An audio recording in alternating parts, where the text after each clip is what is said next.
Dipito. How you doing, Simon? I'm doing very well. Welcome to the Dipito Let's Talk Crypto show for a very cool Wednesday. I'm digging this. I'm digging the sunglasses. Yo. I should maybe do the show in some sunglasses sometime. Yeah, you gotta do the stunner shades, man. Summer's almost over for all of us northern state folks, and you are definitely in that category, right? It's like literally fading away. It is, although it's hot here right now. So once again, I've got a couple. Oh yeah, I'll be raising my hands like this much. I have a question. And I want to apologize at the head of the show if my mic is a little bit giving me some issues. So actually, hopefully you're sounding okay better right now. Oh yeah. Good. I was messing around with that before the show. Hey Lisa A, thanks for coming. Lisa. Representing the Washingtonians. Exactly. Oh, I didn't realize that she's from the Washingtonians. Oh my gosh! I have a small. You know what? Let's share this. Can I share a little story before we go into our 15 minutes? Okay, so today I went to go get the old firewood, and typically I get it from like another town in my county or something like that. You know, someone a little professional. But there's I say a neighbor. They're kind of in my neighborhood. Anyways, they had a sign up said firewood. I said, cool, man. Called them up. How much for a quart? $250. I said, deal. And I'm in, right? And I said, how do you accept payment? Now, usually, you know me, I'm always like, do you accept cryptocurrency as payment? Like, this is the one time I didn't ask, right? So he said, you can pay me this way via what's it called? It's not Cash App, it's the other guy. Venmo. And I was like, cool, no problem. So we did that. I picked up the wood. We're chopping it up a little bit. And he might even swing by in the crowd today.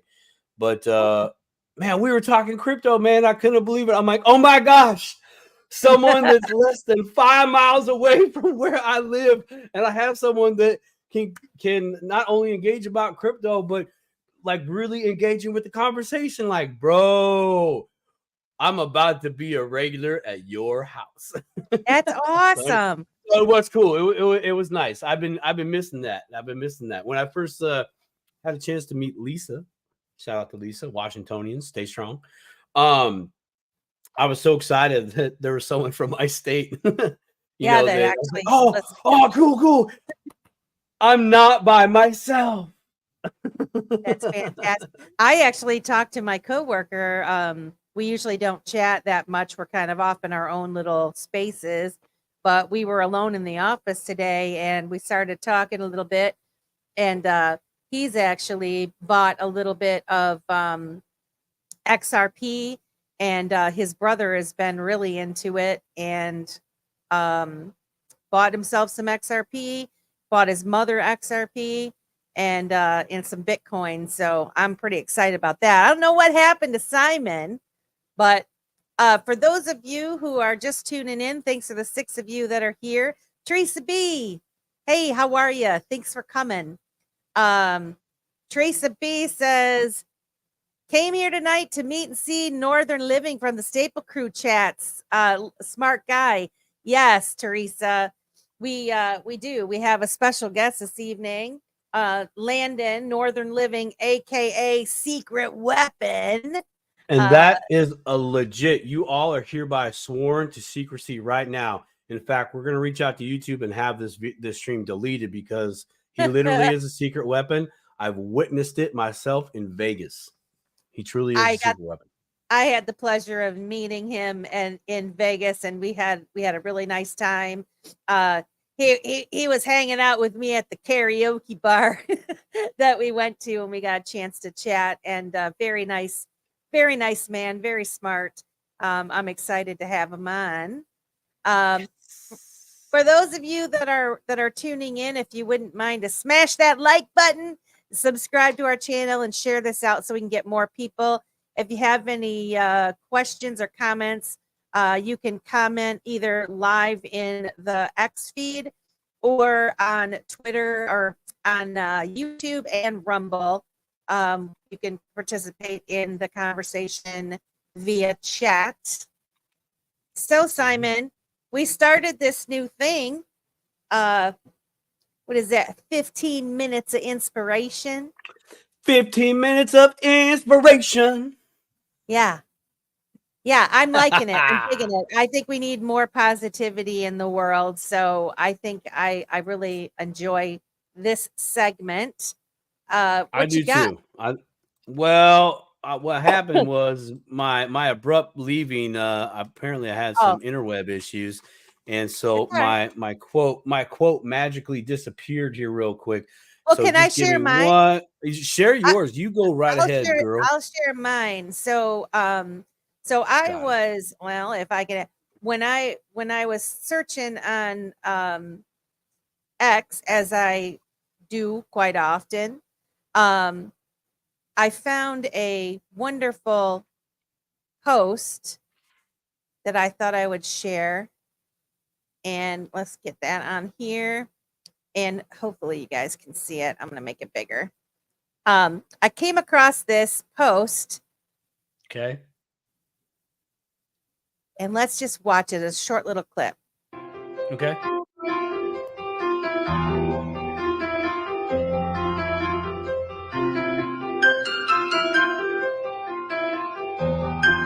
Oh, cool. Right on.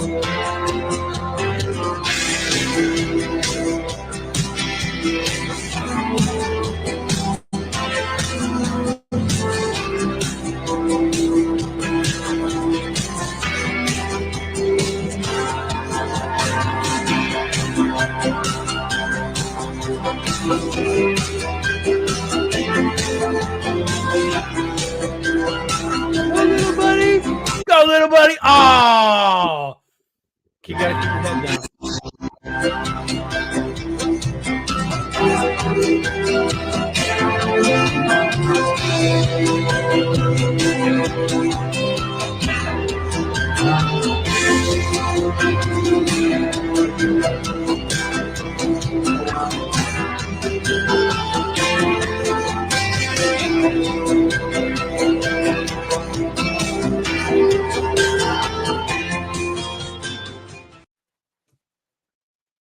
I like that. I thought that was dope. So awesome. And I should have read it. It's a Mumbai man, Afroz Shah, and his team cleaned 5 million kilograms of trash from Versova. Holy shit. Over 85 weeks. And so I thought it just shows that one person can make a difference. You start it, right? And look what happens when you get together and you work to make a change. It doesn't have, you don't have to rely. We can rely on ourselves, right? So I just thought that was really that's a great share. That totally trumped my stuff. I don't even want to share mine now. And I got one more. One more. Good, because I don't want to share mine now after that awesome little turtle having a new place to go to and do it. I apologize too, because I think that was super loud and I was trying to figure out how to turn it down. Yeah, I probably blasted your ears out, but I apologize for that. All right, now I got something to blame me not listening to my wife tonight with. Huh? I came across this meme that says, "Walk away from anything that gives you bad vibes. There's no need to explain or make sense of it. It's your life. Do what makes you happy." And I was like, yeah, that resonates with me. You know, we come across people throughout our lives, and sometimes we keep them around because we feel we have to, or we get so far into a relationship that we can't go backwards, right? But you actually can. Limited exposure for those that are in your life that you kind of their family, their longtime friends, that sort of thing. But Right. if someone's bringing you down and giving you a bad vibe and not lifting you up and empowering you to be the person that you want to be, then it's time to distance yourself. You don't need to give them an explanation. I mean, you can give a little bit of an explanation, but you got to look out for yourself and your own mental health and well-being, and toxic people need to be kicked to the curb. That's my opinion. Man, you just made me flash back to my early 20s. Need to kick it to the curb, bro. Oh, Teresa says, we've spoken on X. I am what I am. Oh, I love you, my friend. Yes, we have. Yep, very cool. Very cool. That's awesome. I like that. I'm glad you That's came good by, stuff, Teresa. man. Yeah. All Yeah. right, what's your quote? What's your quote? Okay, my quote. Yeah. Okay. It kind of rolls. I think it rolls with that last good piece of advice that you're sharing on the vibes. I really do actually resonate with that, actually. As I was talking to I've talked to a few people in the past 2 days where that's been my topic. Of like, look, if like with everything that's going on in this world, right? There's so much negativity. In fact, we were just talking pre-show just a little bit, right? And it's like, dude, no, I don't have to participate in that negativity. And see, and the minute you stop participating in the negativity energy loses. It goes right. Yep. Right. So, it's been really nice for me just to go, wait, you're being negative. Oh, this is great. Watch this. You ready? Bye. Right? It feels good inside, it does. It's probably not the best thing to deliver to someone that's in a negative frequency or whatever, but thank you for sharing that, Melissa. That's awesome.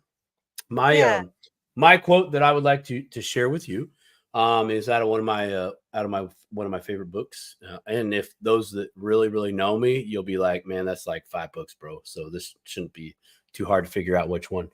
But here it goes, and I'm going to read it twice, and then I'm going to read a little description about what's being said here, because it's written in the old tongue.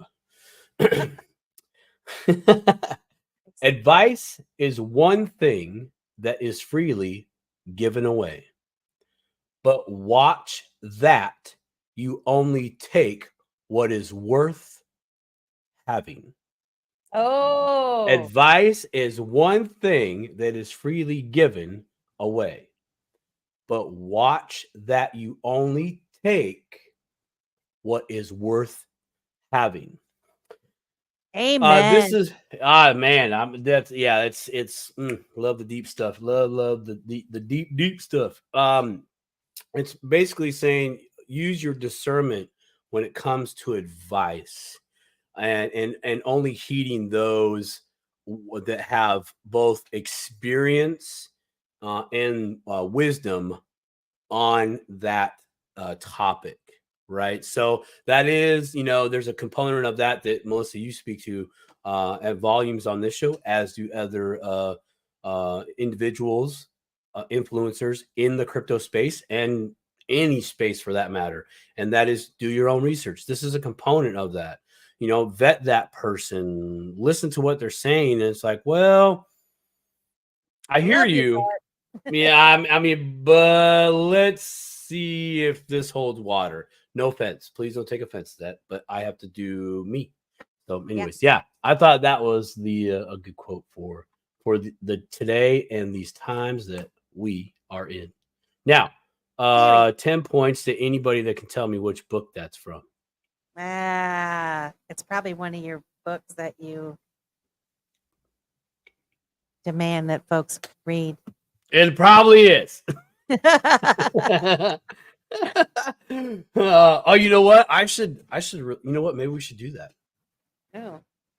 I'll do like for our giveaway. Remember, we still got things to give away. We still do have a giveaway. Yeah, we still got to give things away. Okay, enough about us. I want to say good evening to Crawfish. Crawfish in the house. Good evening, peeps.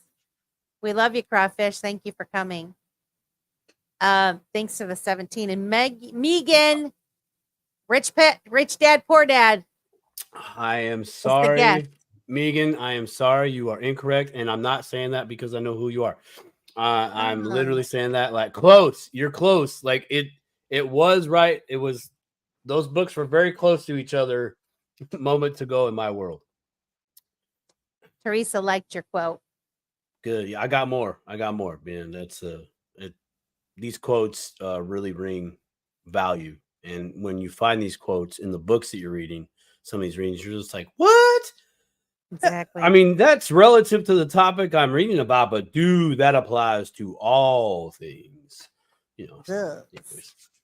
Well, we do have this special guest this evening. Yes, we kind of talked a little bit about him. We both met him in Vegas. He's a regular on the Staple Cruise show with Alan and Brent Staple. Super smart man. Happy to call him a friend. He is a friend. He is a friend. Absolutely. Shall we bring him in, Simon? Let's bring him in. Let's get him in here. Let's get him in here. And there he is. Secret weapon. I'm going to put him up in the corner so I can put him up in the corner. Put him in the big time out, not the little one. Landon, Northern Living, a.k.a. Secret Weapon. How you doing this evening? Good. Well, after inspiration, I mean, I can't top it, so I'm going to have to say goodnight. Bye. Uh-oh. No, I'm kidding. I'm kidding. Okay. That was really good. All right, I like that. We're really the show. Dead air. Well, thanks for having me on. As you know, I was supposed to come on probably maybe 1 or 2 weeks after Vegas, but I have to throw this out here.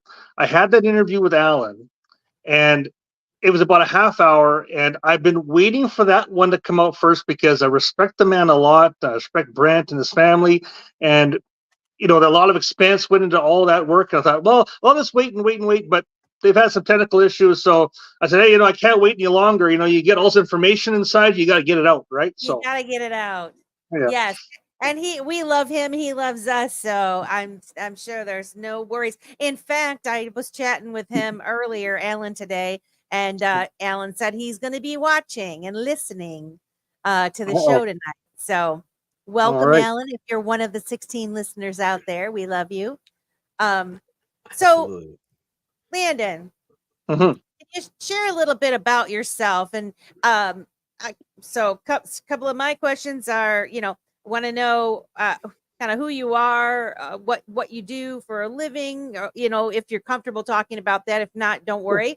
How long you've been in the crypto space and what actually drew you to getting into the crypto space? Okay, well, it all started in 1972. No, I won't go that far back. Sorry. An hour later. No.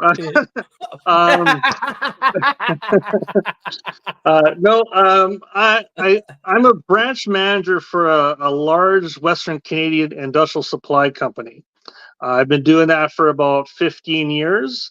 Before that, I mean, I was a civil servant at one point. I was a mailman for about 13, 14 years. I've been in outside sales. So, you know, I've done both the government job and kind of what the union and that does. And I've also now on the management side, you know, managing people can be rewarding and very challenging.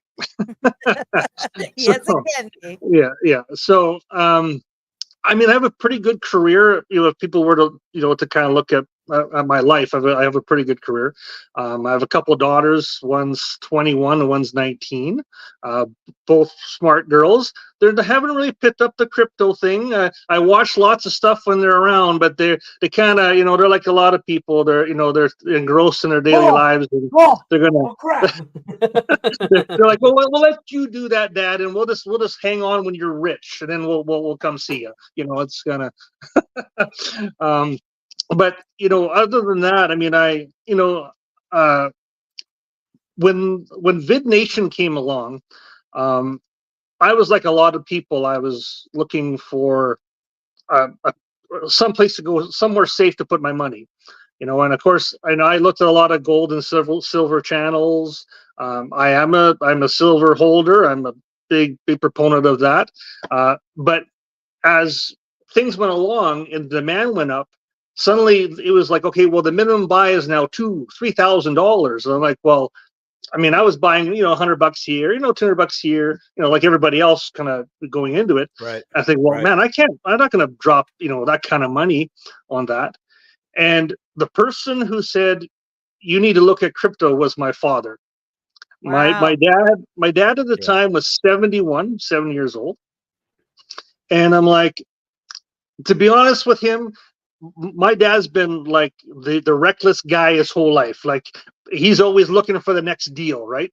And some of his deals were okay and some weren't very good. So, and I'm like more conservative. Like I'm kind of like, I like to know my P's and Q's. So, I'm like, are you sure? Like, he goes, well, I was looking at Bitcoin when it was like in 2015, but I was scared to death to tell you, and I didn't even know how to get into it. It was so foreign to me.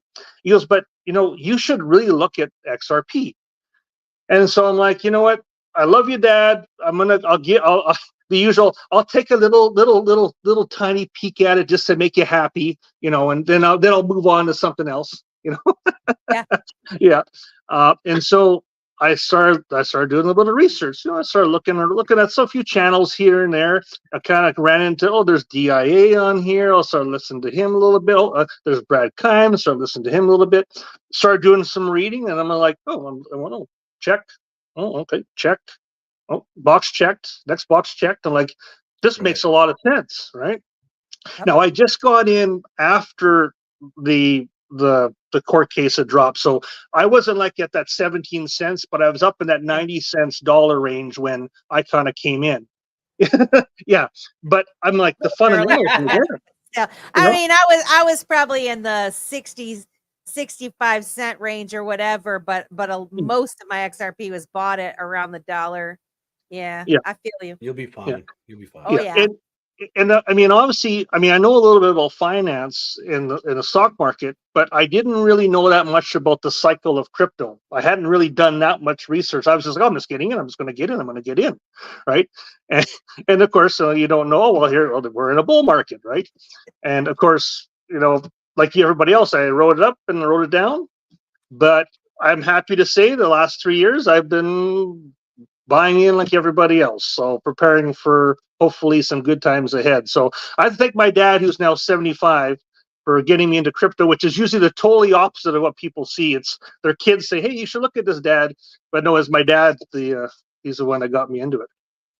Yeah. And he owns a lot of XRP himself. I helped him buy it after he got me into it because he needed me to help him buy it. No, okay, so that's the real angle. He's like, it's like most of us adults these days, right?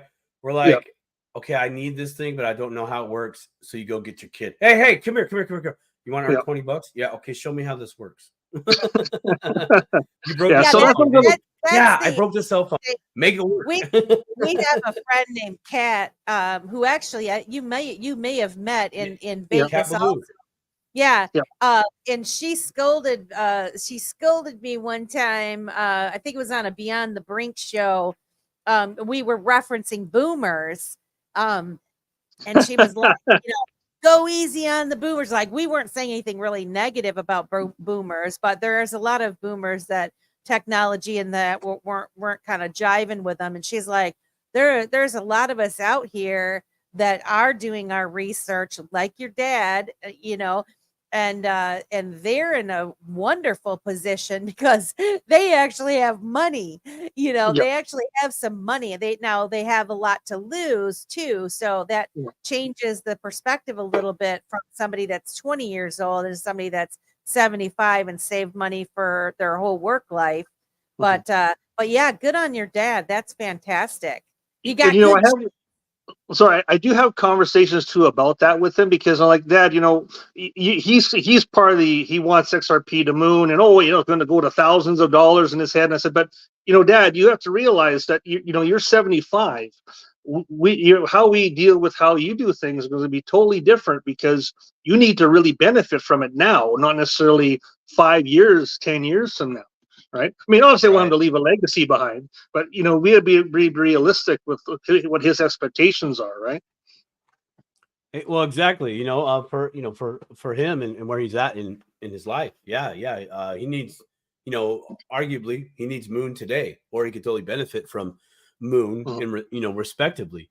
So a $5.89 XRP, would be very, very good for him. Well, for all of us, exactly. but I mean, just for where he's at, where yourself, others, everybody here on this screen right now, and I know a few peeps in the crowd could totally hang on for another 5-10 years before do a small liquidation or commit it to some other things. So many options come into play. Trini, what's up, brother? That's awesome. We got Life with Glee got into XRP at 22 cents and XLM at 11. Both a few years ago, swapped out of BTC, which wasn't great yet. Hey, that's a play. I remember that 22 cents call because I bought some then. That was a great call. So so Landon, are you a diehard XRP Army guy? Okay, so when I got into it, I mean, obviously I had heard of Bitcoin. I'm not like I wasn't born under a rock. I knew what that was. But the more I looked into XRP and the more research I did, I'll be honest, the more angry I got.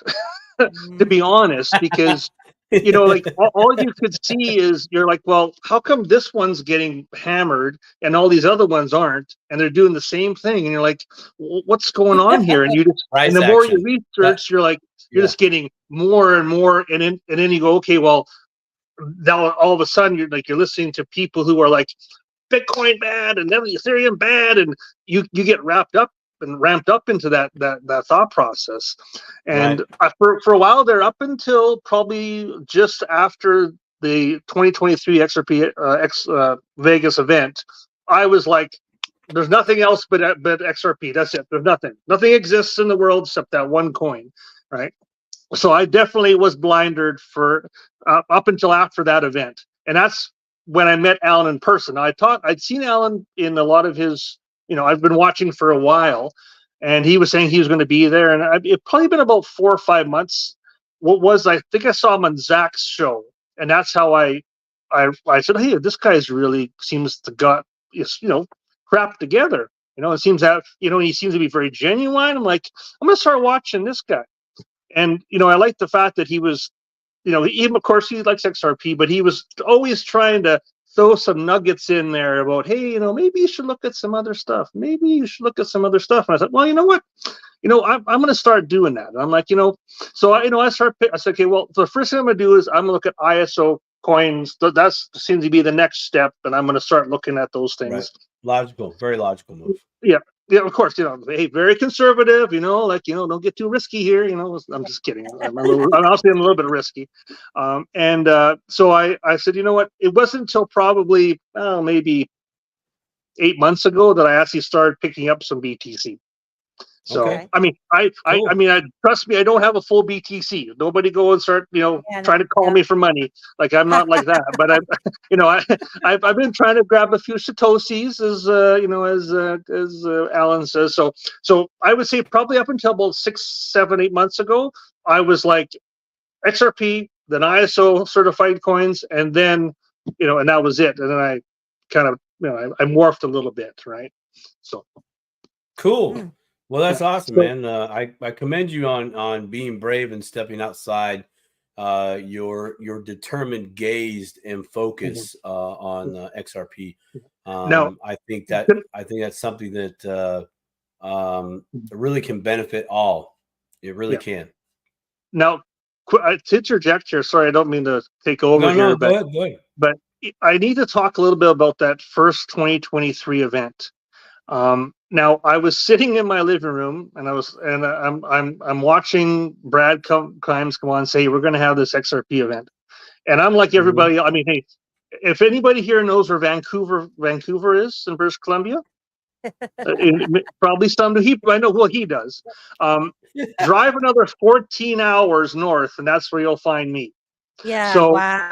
So I'm in a fairly smallish town, and I mean, there's nobody to talk to. I mean, I go to like at a family event with an XRP hat on. No one asks me what that is. You know, like there's, you know, it's you're like, man, I feel like I'm alone here. Like, yeah, I need to see people, right? And so I call my dad and I said, hey, Dad, did you see that that thing about XRP 2023? He goes, I said, do you think I should go? I think I should go. He goes, you got to go. You got to go. So I can't go, but you got to go. I'm like, okay, I'm going to do it, right? And so I booked the tickets, the whole thing, got in touch with Alan, said, hey, you know, we're going to meet up one day. And so I'm like everybody else, I get my paraphernalia on, I get down there, don't know what to expect, don't know anybody. Yeah, I'm like, well, if I'm going to run into anybody, they're going to know it by the bling, so I might as well just do that. Yeah, amen, amen. I love it. So, I love it. First guy I ran into was the official cool guy. Ran into him. We're just passing each other, and he's like, "Hey," and he stopped. And so, you know, we chatted for a few seconds, and nice guy. Keep doing my rounds around the casino, and I hear this voice, and I'm like, I recognize that voice. And I look over, and I'd only seen his picture once or twice, and his DIA standing over there talking to a couple people in the bar. I mean, so I'm the usual. I'm like the, you know, the guy with the little book. Can you come sign my autograph, please? You know, like, you know, I walk over there and I'm like, hey, I don't want to interrupt you. You know, I don't want to bother you because I don't want to be that guy. So I just want to say thank you very much. I watch your channel, all that kind of stuff. And he goes, well, do you have time? I'm like, yeah, I'm just walking around. He goes, well, come have a beer with us. My dad's over there. XRP Snakey is there. Ray Fuentes is there, and one of your favorites.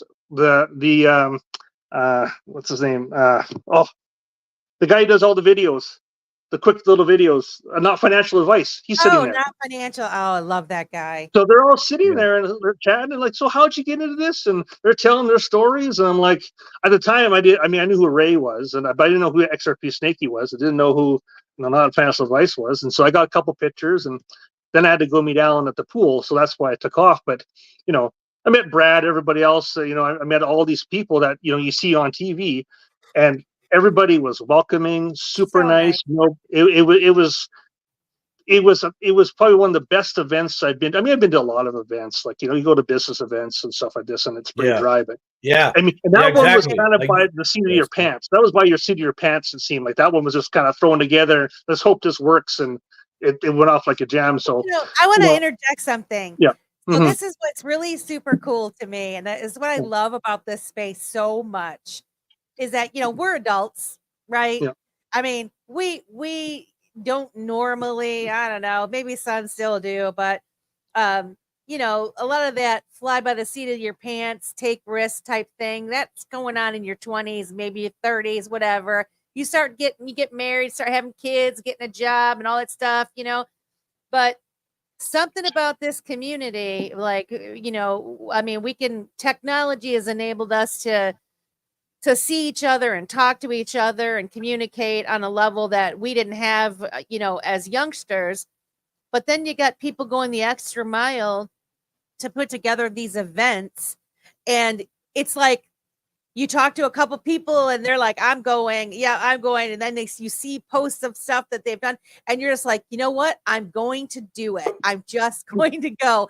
And then you meet everybody and you feel, you know, I don't want to say like you feel like you're in high school, but you kind of do, because everyone is so hyped up and excited and friendly and laughing. And the vibe is just like something you can't explain. It's like going to a most awesome concert, you know, where everybody's vibing the same thing. And it's just beautiful. Hey, Cheap Suit. Everybody's like, group hug, come on, group hug. You know, that's what it feels like, you know. Yeah. I remember, you know, my first XRP event was just this past May. You know, and Landon and I got to finally meet each other, shake hands, give hugs, and spend some good time with each other. And it was a little high school, college kind of vibe, if you will. You know, that excitement, that open discussions that you're having with one another on crypto and life. I mean, just life, right? And I remember, the college years. your early 20s, where that's all you and your friends, or social friends, that's all you would talk about, man. Is like, oh, did you hear so and so? They just got this job here. Whoa, like, it was that type of stuff.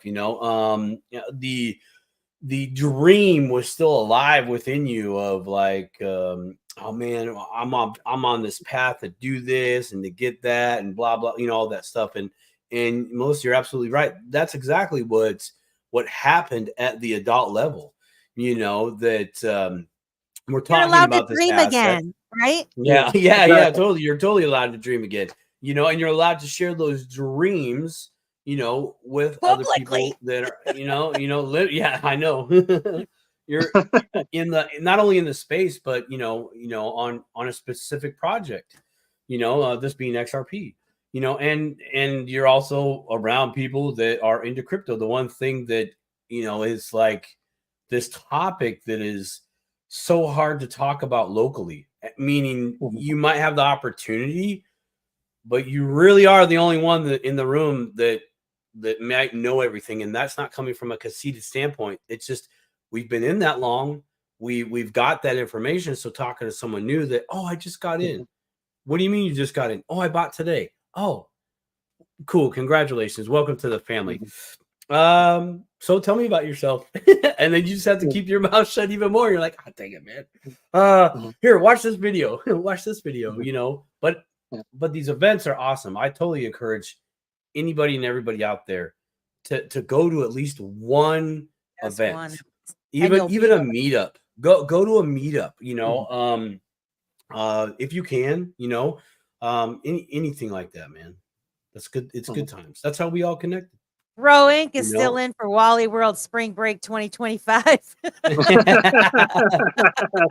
Holiday Road, bro.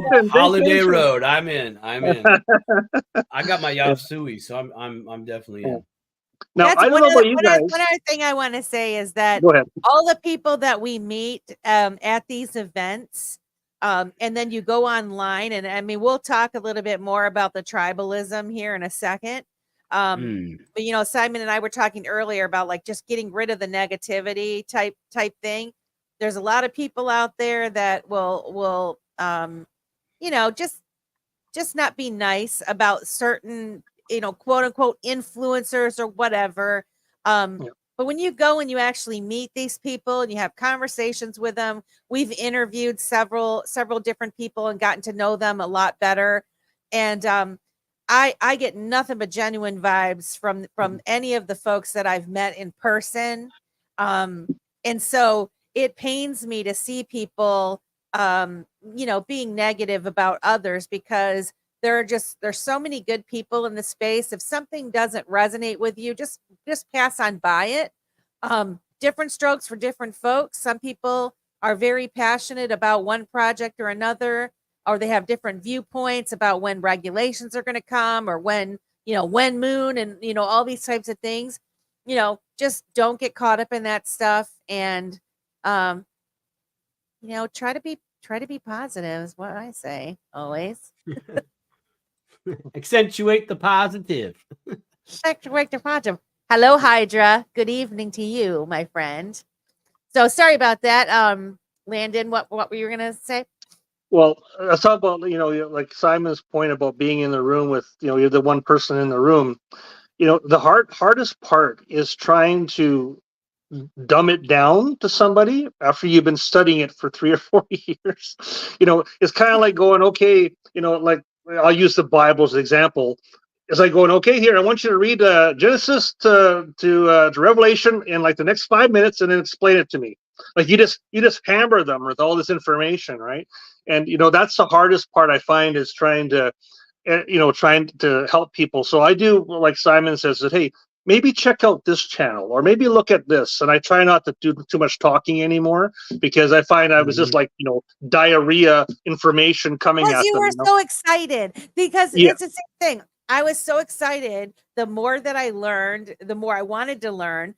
And then I had to get it out and try to explain it to somebody, because I'm like, I felt like I found the freaking crown jewel that was buried in a cave. And it's like, look, guys, look what I found. and I try to explain it, and the next thing you know, I'm like da da da da da da da da da da, and people are just, if they had a hint of interest, I completely turned them off by, being so hyped up like Chip on Mountain Dew, at the carnival. So I've done the same thing, Landon. I've had to like reel myself back, and I just figure, I'm a continuous learner. I want to learn more. I want to be around people that are smarter than me, that know more things than I do, that I can actually ask questions, bounce ideas off of, and that sort of thing.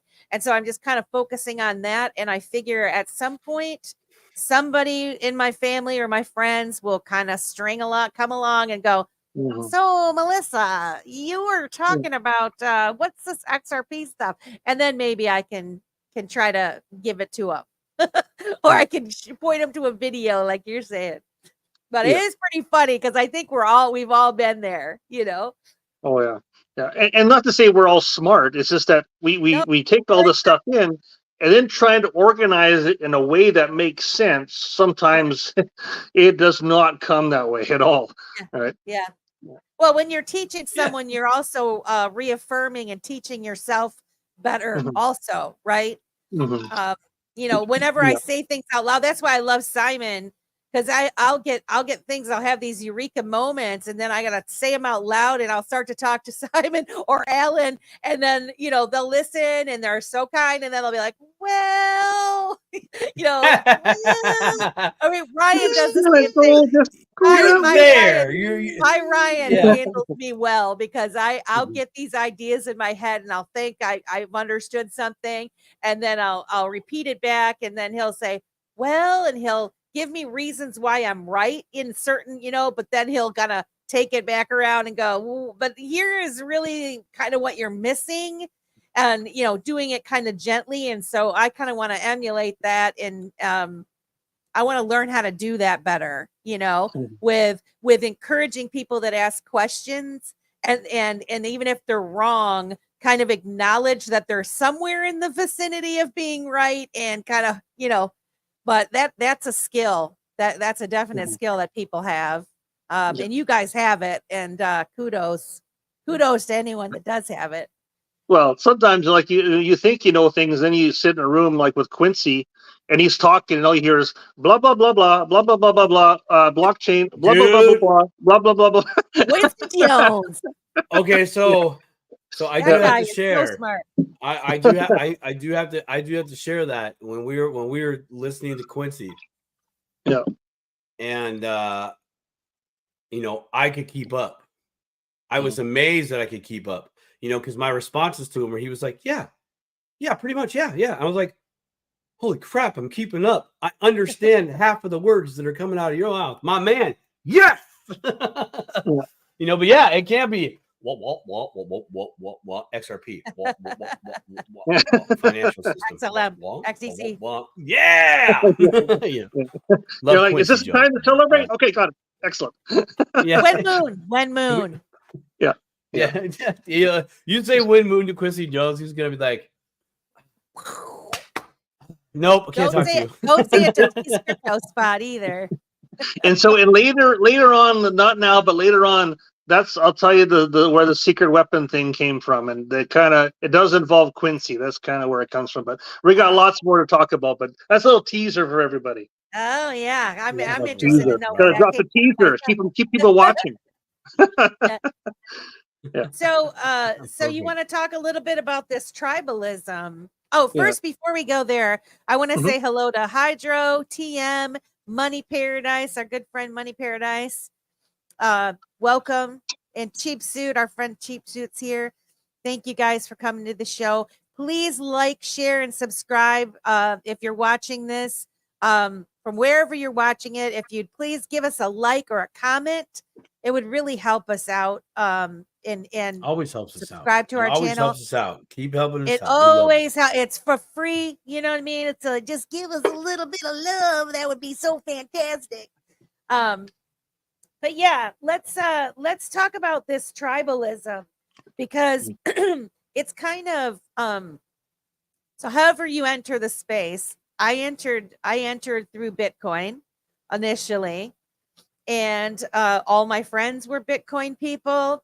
And of course, they did not like, most of them did not care for XRP at all. That was the banker's coin and bad.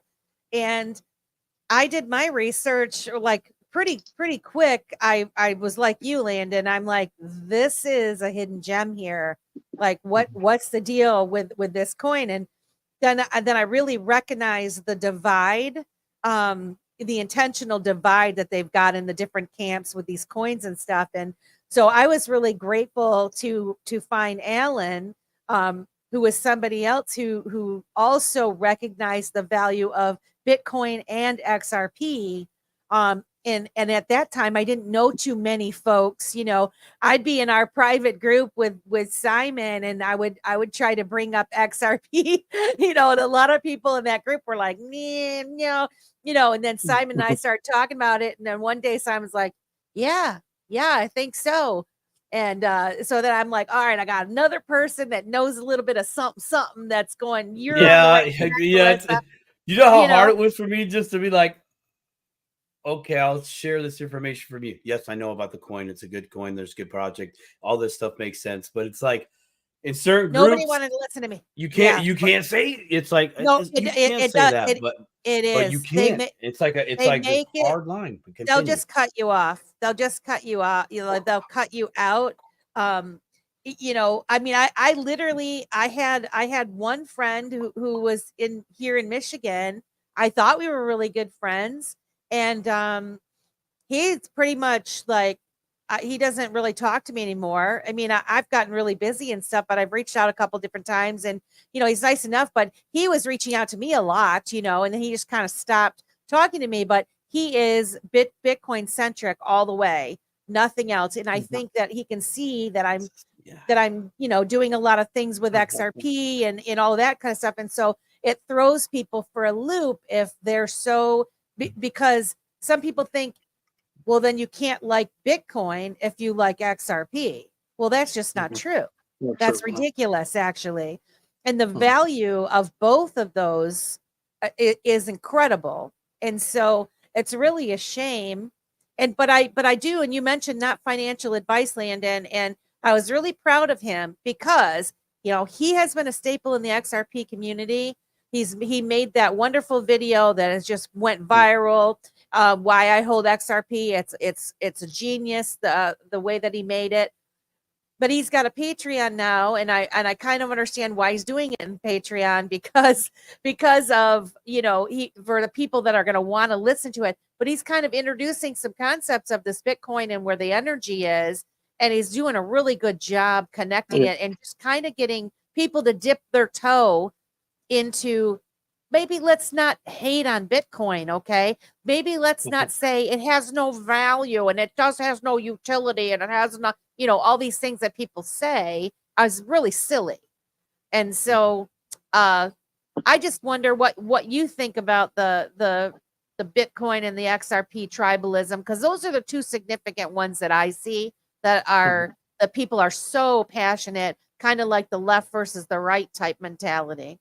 What do you think? Well, it's funny because, you know, when you hear somebody saying something about something else negative all the time, you know, when you got the one finger pointing like this, there's three pointing back at you, and so they say, "Oh, that was the banker's coin. That's the banker's coin."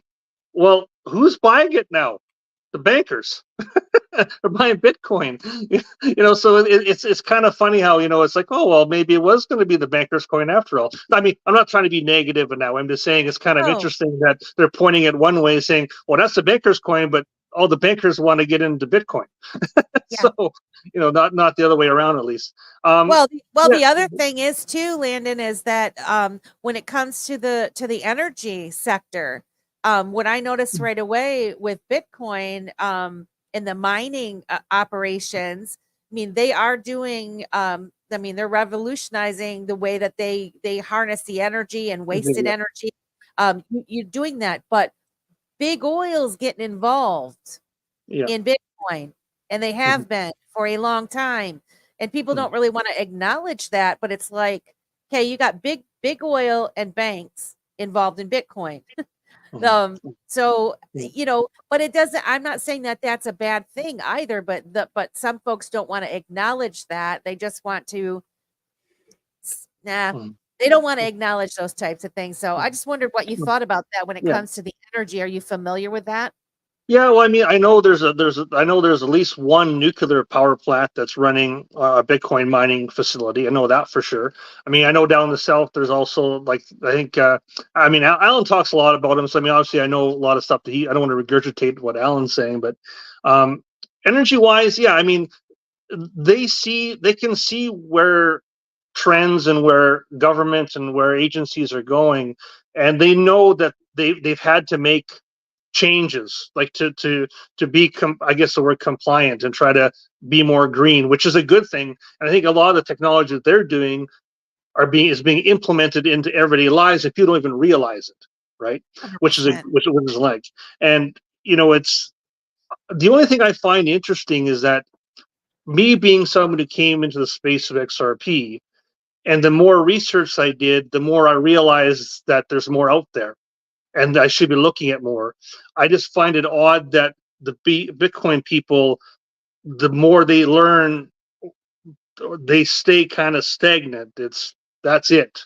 That's all. Not all of them, obviously, but it's funny that they don't kind of morph a bit and go, well, maybe there's more out there than just this coin. So yeah, I guess it depends. I mean, I met people in the XRP community that they hate Ethereum. They hate, not that I'm an Ethereum lover either. I don't like all the gas fees. But what do you think? Like what you were just saying earlier, Simon. It was hard to share in certain circles, and so I would be willing to bet, because I will say this: all of the people that hold Bitcoin that I know, well, most all the people that I know that hold Bitcoin or that are actively involved in the Bitcoin community, they are very intelligent people, and they're good people. Okay. I think that a lot of them probably do hold XRP and other coins, because I can't imagine that you'd be that intelligent and not see these things.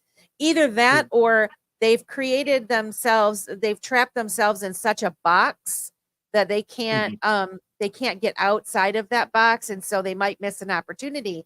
But I would just say that, because of the tribalism, sometimes you don't want to talk about other things, because then maybe some of the friends that you've dealt with, or the social status that you've got in the community might get knocked down a peg or two, because now you're talking about something else. Like I said, that the not financial advice guy, he's taking a risk.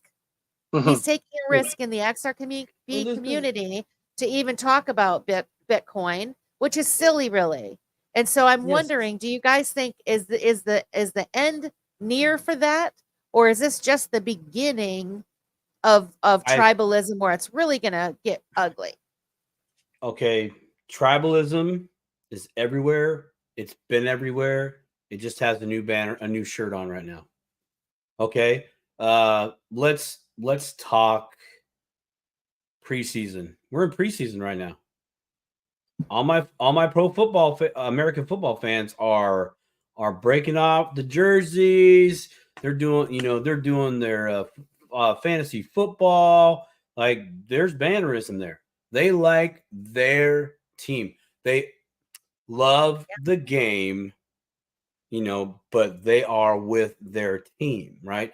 They're choosing to put their energy into that thing and be a part of that community, right? And so, and the only problem with that is, in my opinion,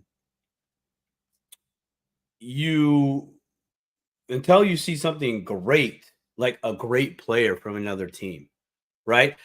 The bannerism goes away when you see someone, maybe I'm just gonna throw out a name here, like you got Emmitt Smith, Dallas Cowboys running back, dude. Like, everybody's like, oh man, it's Emmitt. Short little Emmitt gonna run through your stuff, bro. It's just gonna happen, and so there was a mutual respect. See, that's where the love of the game would come in, but that love of the game would not be all year round. Like, I think that's kind of fading away in just that sport that I've seen. But for me, it's like, dude, I like seeing the good plays, the big plays, the great blocks. Like, I love that.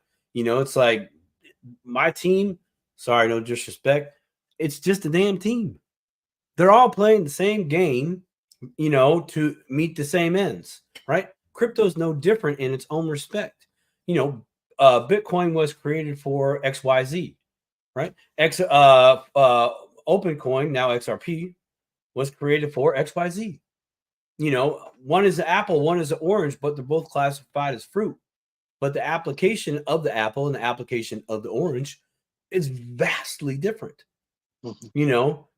You're taking your Haterade and putting it in the wrong glass, in my opinion. But see, and so to the going back to, hey, you got to watch what you say. It was just like, I'm not going to jump in this conversation because things are going to get said and I'm going to lose a connection that actually maybe I want later, or it's going to be beneficial later, and vice versa. But it is a huge risk. It's like, it's not so much the I don't know if I want to engage in this conversation for the lack of losing a relationship. That's one part. It's more of a, do I really want to get into this potential negative situation at all? Yeah. You know what I mean? And I mean, like now sitting down with, say, well, like my quote earlier, sitting down with Quincy Jones is a developer, right? Okay. So coming from Quincy's perspective, the developer perspective, he's going to tell you why, a Bitcoin or the Bitcoin network is poo-poo in his opinion, right? It doesn't work for what he does and what he's building. He's with the XDC, right? So, I mean, so yeah, it doesn't work. No different than my Ford people, my Dodge people, my Chevy people, my, the V-dub in the house, all those, whatever a car, a brand that you just love no matter what, even though when it breaks down, you're like, it's a piece of, tribalism. My point with all that is tribalism is everywhere, but I think where it has the biggest shot from fading away, are we all coming together, honestly, is this space. Yeah. It's and really I think that sometimes people are fearful that there's a finite amount of money. Well, we can't let this project get any money because it's going to take away from my project. I think a lot of times that's what people they're scared that, okay, well, if my coin's worth 500 million market cap, which is really just what someone's willing to pay for it. Doesn't mean there's 500 million or billion sitting there, but when you think of the quadrillions of dollars out there, there's plenty of money to go around for everyone. And I think that because where we are and we haven't mooned, people are scared that they're going to miss out because some project might get more money than they think they should and take away from me. I think that where a lot of it stems from as well. Yeah. Oh, shoot. Sorry. Go ahead. Put that one up. No, you go. Sorry about that. I don't know what you want. What are you doing? I was doing a Scotty J, I think. Yes. Oh, okay. They had to get into Bitcoin to show it won't work out for them, though. Not sure what that means. He was giving reference to the big oil companies getting into Bitcoin, but I mean, even right here's a great example that I would actually like to bring up. Yeah. Text. Mm-hmm. When you read text, it means it's gonna resonate with you differently than maybe the author of that text, right? When you read something in your head, the voice in your head that you're using to read that text could be screaming inside your head, or might be talking with a soft, subtle sound. And I'm not here to knock BTC. I would buy some if I could afford it. Let me tell you, I would. Hell yeah, I'll just keep buying buy my Chicago coin. Or like, or it could be the other way around. It could be like, I'm not here to knock BTC. I'd buy some. If I could afford it. Expensive. Exactly. So it's that stuff too. That's so easy to miss, because to get things misconstrued of how you think something is being said, shared, or shown. I almost said Michigan in the house, fellow Michigander. What? Michigan. That's awesome. Michigan. Here's a favorite quote from Patrick Riley. If your business is not on the blockchain in 5 years, it won't be here. I think I got that quote closed. You're not wrong. I agree. And let's see. One other. Before I knew about you guys in the Stable Crew, none of my old friends would entertain a crypto conversation. They only cared about the drama in their life. Thankfully, that's not my reality anymore. Well, that's gonna bridge. Right on. That kind of bridges into our next topic, unless you have more that you want to talk about on this tribalism thing. Maybe one more point. What I've noticed in the last little while here, like on social media, is a lot of even the long-time XRP people are starting to fight with each other. So that's a good sign that we're close to moon, because all the kind of happens before everything takes off. But it seems like everything's traders and everybody gets mad and then suddenly we take off, right? It's all. But I'm it's interesting. Feel suspicious about that. Yeah, where they all of a sudden start hating on each other.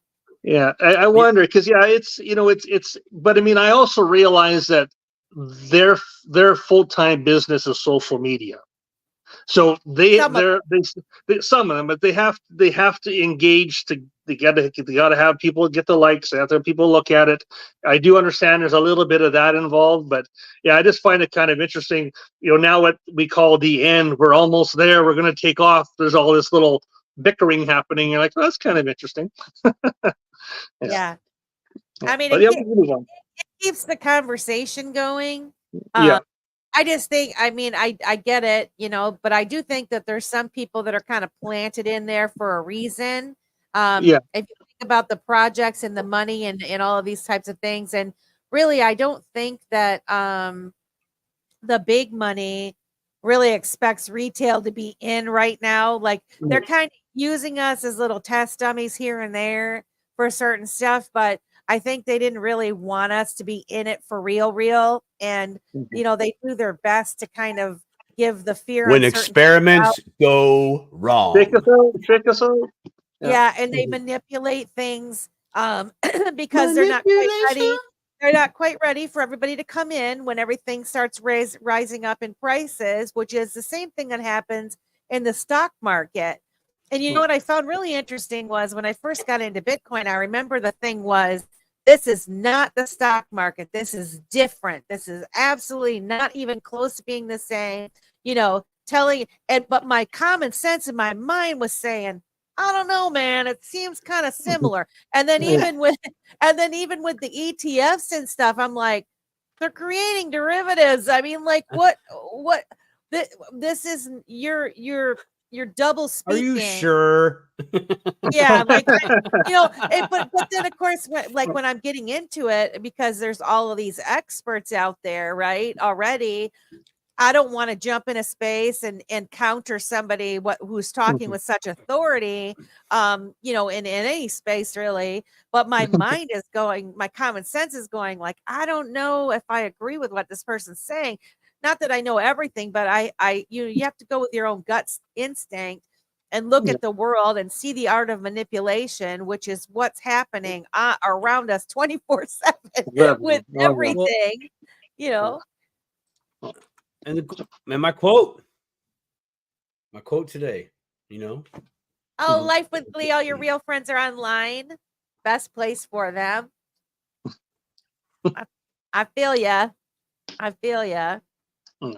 But yeah, I do think that the tribalism is used as a tool to kind of especially when you're getting ready to have some explosion. You got the newbies that are coming in. It creates confusion and chaos for folks. They don't really quite know what to do. And, any of these spaces you jump in and they're arguing, that's going to turn a new person off right away. I mean, unless you want to listen to drama, but you're actually leaving with nothing. No. because you don't know these people who are bickering back and forth, and so it's really unfortunate in that respect. But on the positive side of it, there are so many good people out there that don't partake in that, and just gravitate towards those kind of people. Do your own research. There's lots of channels out there that you can get the information, or if you can't go to someone's channel, you can go right to Ripple's own website, or some of these other websites that are building, the Bitcoin mining and that. If you go to these companies themselves, you can gain a lot of firsthand information about what's going on. You don't even need an influencer, quote unquote influencer, to tell you what's happening. You can read, but you got to search out the terms and you'll find articles. There's so much stuff going on out there. So. Well said. Thanks. So, but back to the one fella, Money Paradise.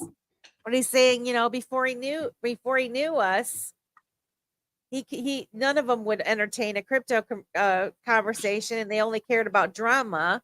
Which, I mean, a lot of our lives in the past, my life in the past before this was, focusing on other people's drama. People telling me, about their issues and their problems and whatever, and I'd listen, and then they do the same thing over again. It's like they don't really want your advice. They just want you to listen, type thing. They want to suck, your energy from you.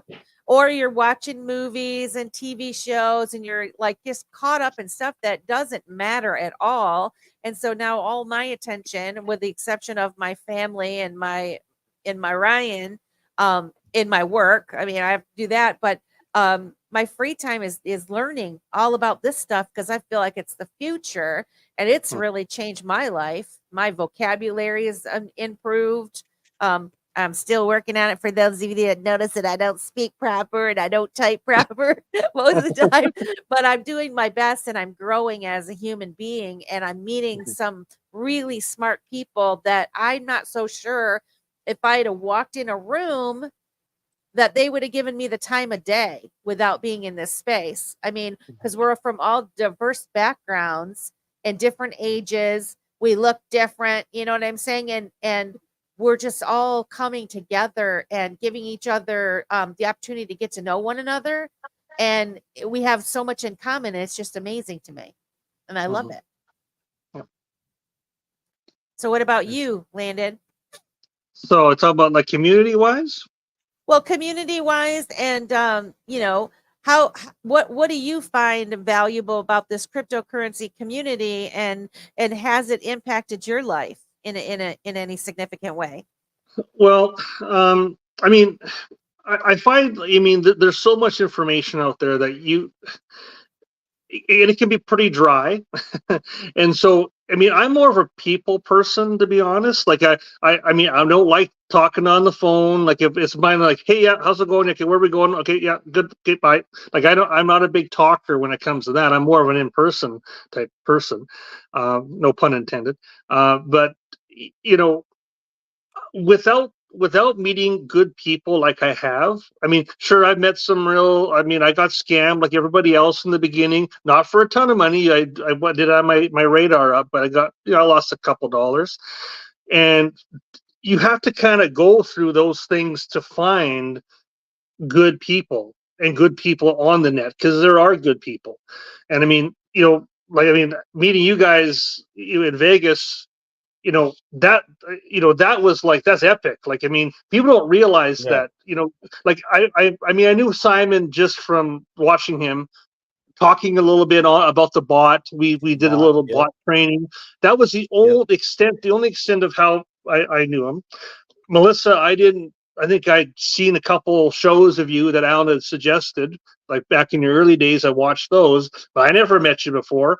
And within like 5 minutes, like 15, 20 people are hanging out like they've known each other their whole lives. Yeah. It's so like fun. You can't explain that to people, right? We can talk about it, but it's overwhelming. And when you leave, you are on such a high to go, hey, I know I'm in the right space. I don't mean this XRP, but I know I'm in the right I'm in the right space, and it gives you that boost to keep. Okay, I got to keep going. I got to keep learning. I got to keep riding this because I know I'm at the right people, and I think that is what I get from the community. I don't know if that makes sense. Hopefully, absolutely. I'd like to touch on something on the value of the community. And I am totally going to take this from Mr. Alan Staple crew. 100% credit goes to him. And as most of you know, I do talk to him on a semi-frequent basis. And we had a phone call last week. Shocker. And he was telling me or sharing with me rather the opportunities that are going to come to us in this space. Okay.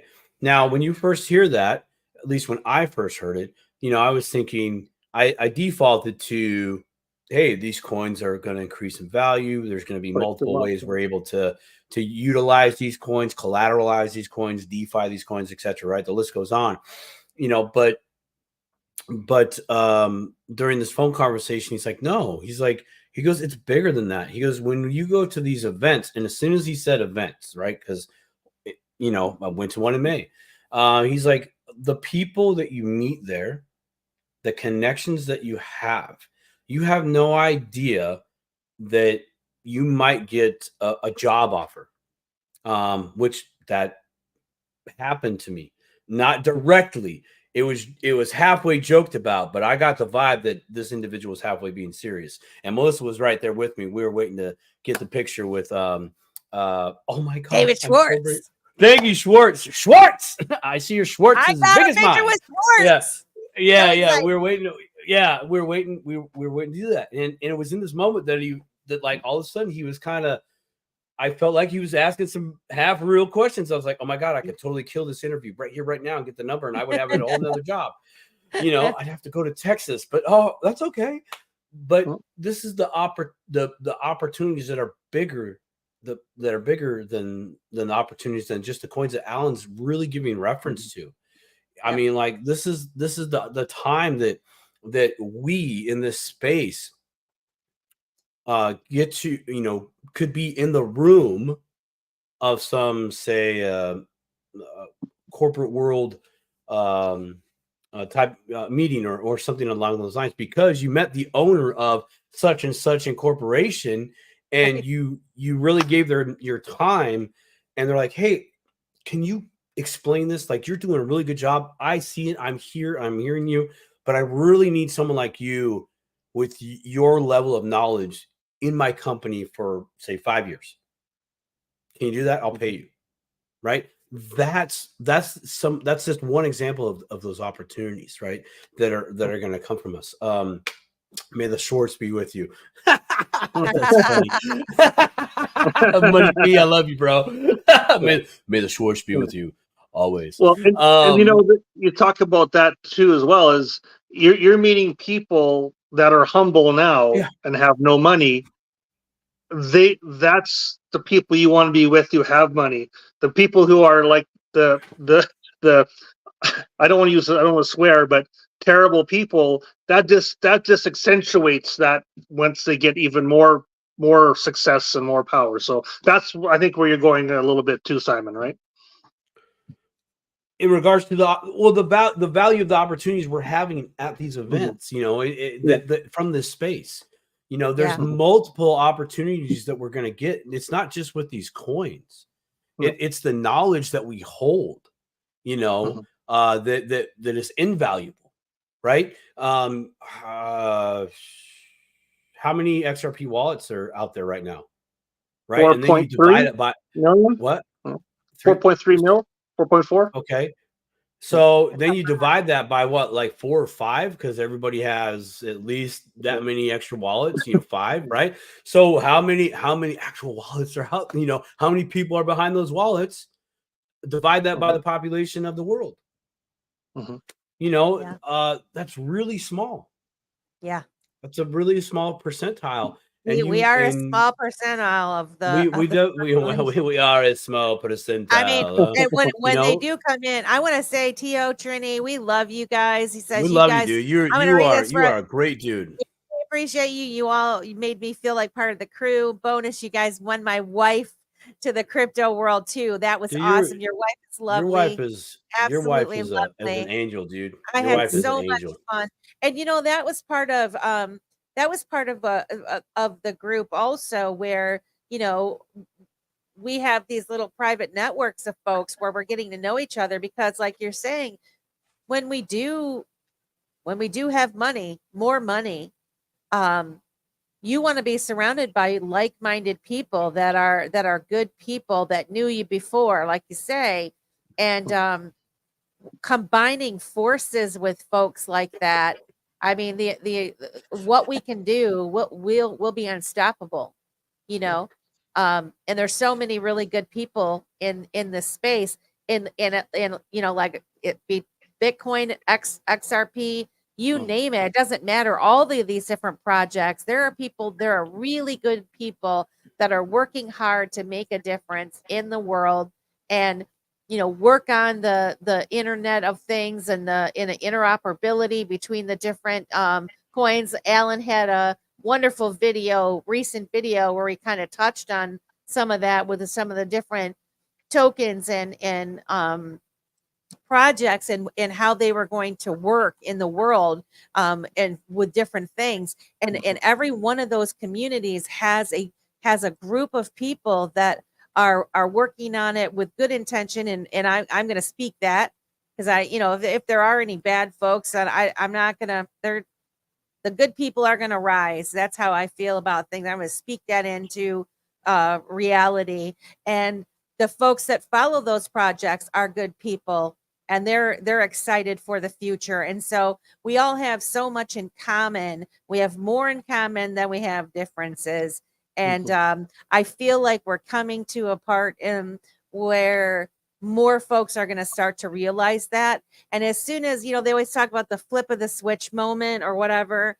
I mean, I don't really know. Flip of the switch. It's just really the mass adoption is what's going to, really roll this in. And when all of the big money comes in, then you're really going to see a difference. I think, and that's my opinion.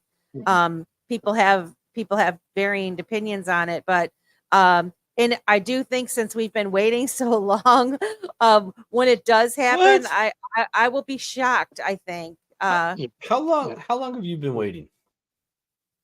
I mean, really, in the grand scheme of things, not that damn long. You know what I'm saying? I mean, 2019, somewhere in there, 2019.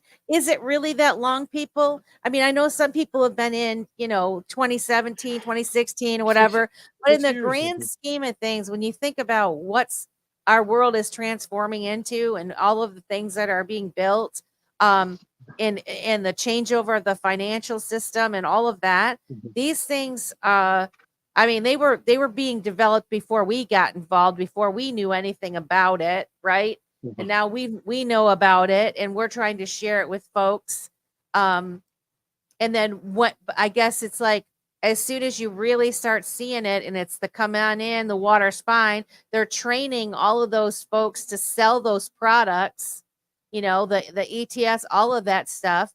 None of our 401ks and that are really participating in these types of things, just because you gotta sell the product to the employers and whoever's running their plans to include it in all of these things. So there's so many layers, but once that happens, the prices will go up. I really believe that they will. And so when a lot of people say, like, oh, it's going to be a flip of the switch, it's going to kind of feel that way, to some people. It will feel that way. But it will in the price action, for sure. I mean, because it'll be realized. And I think for most of us, in this world, we're very much price driven, because let's be honest, that's what our lives revolves around, right? That's what we deem valuable, right?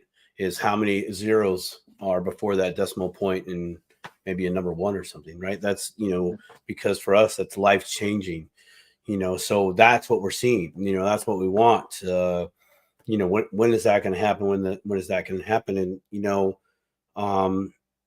I've been there. I've done it.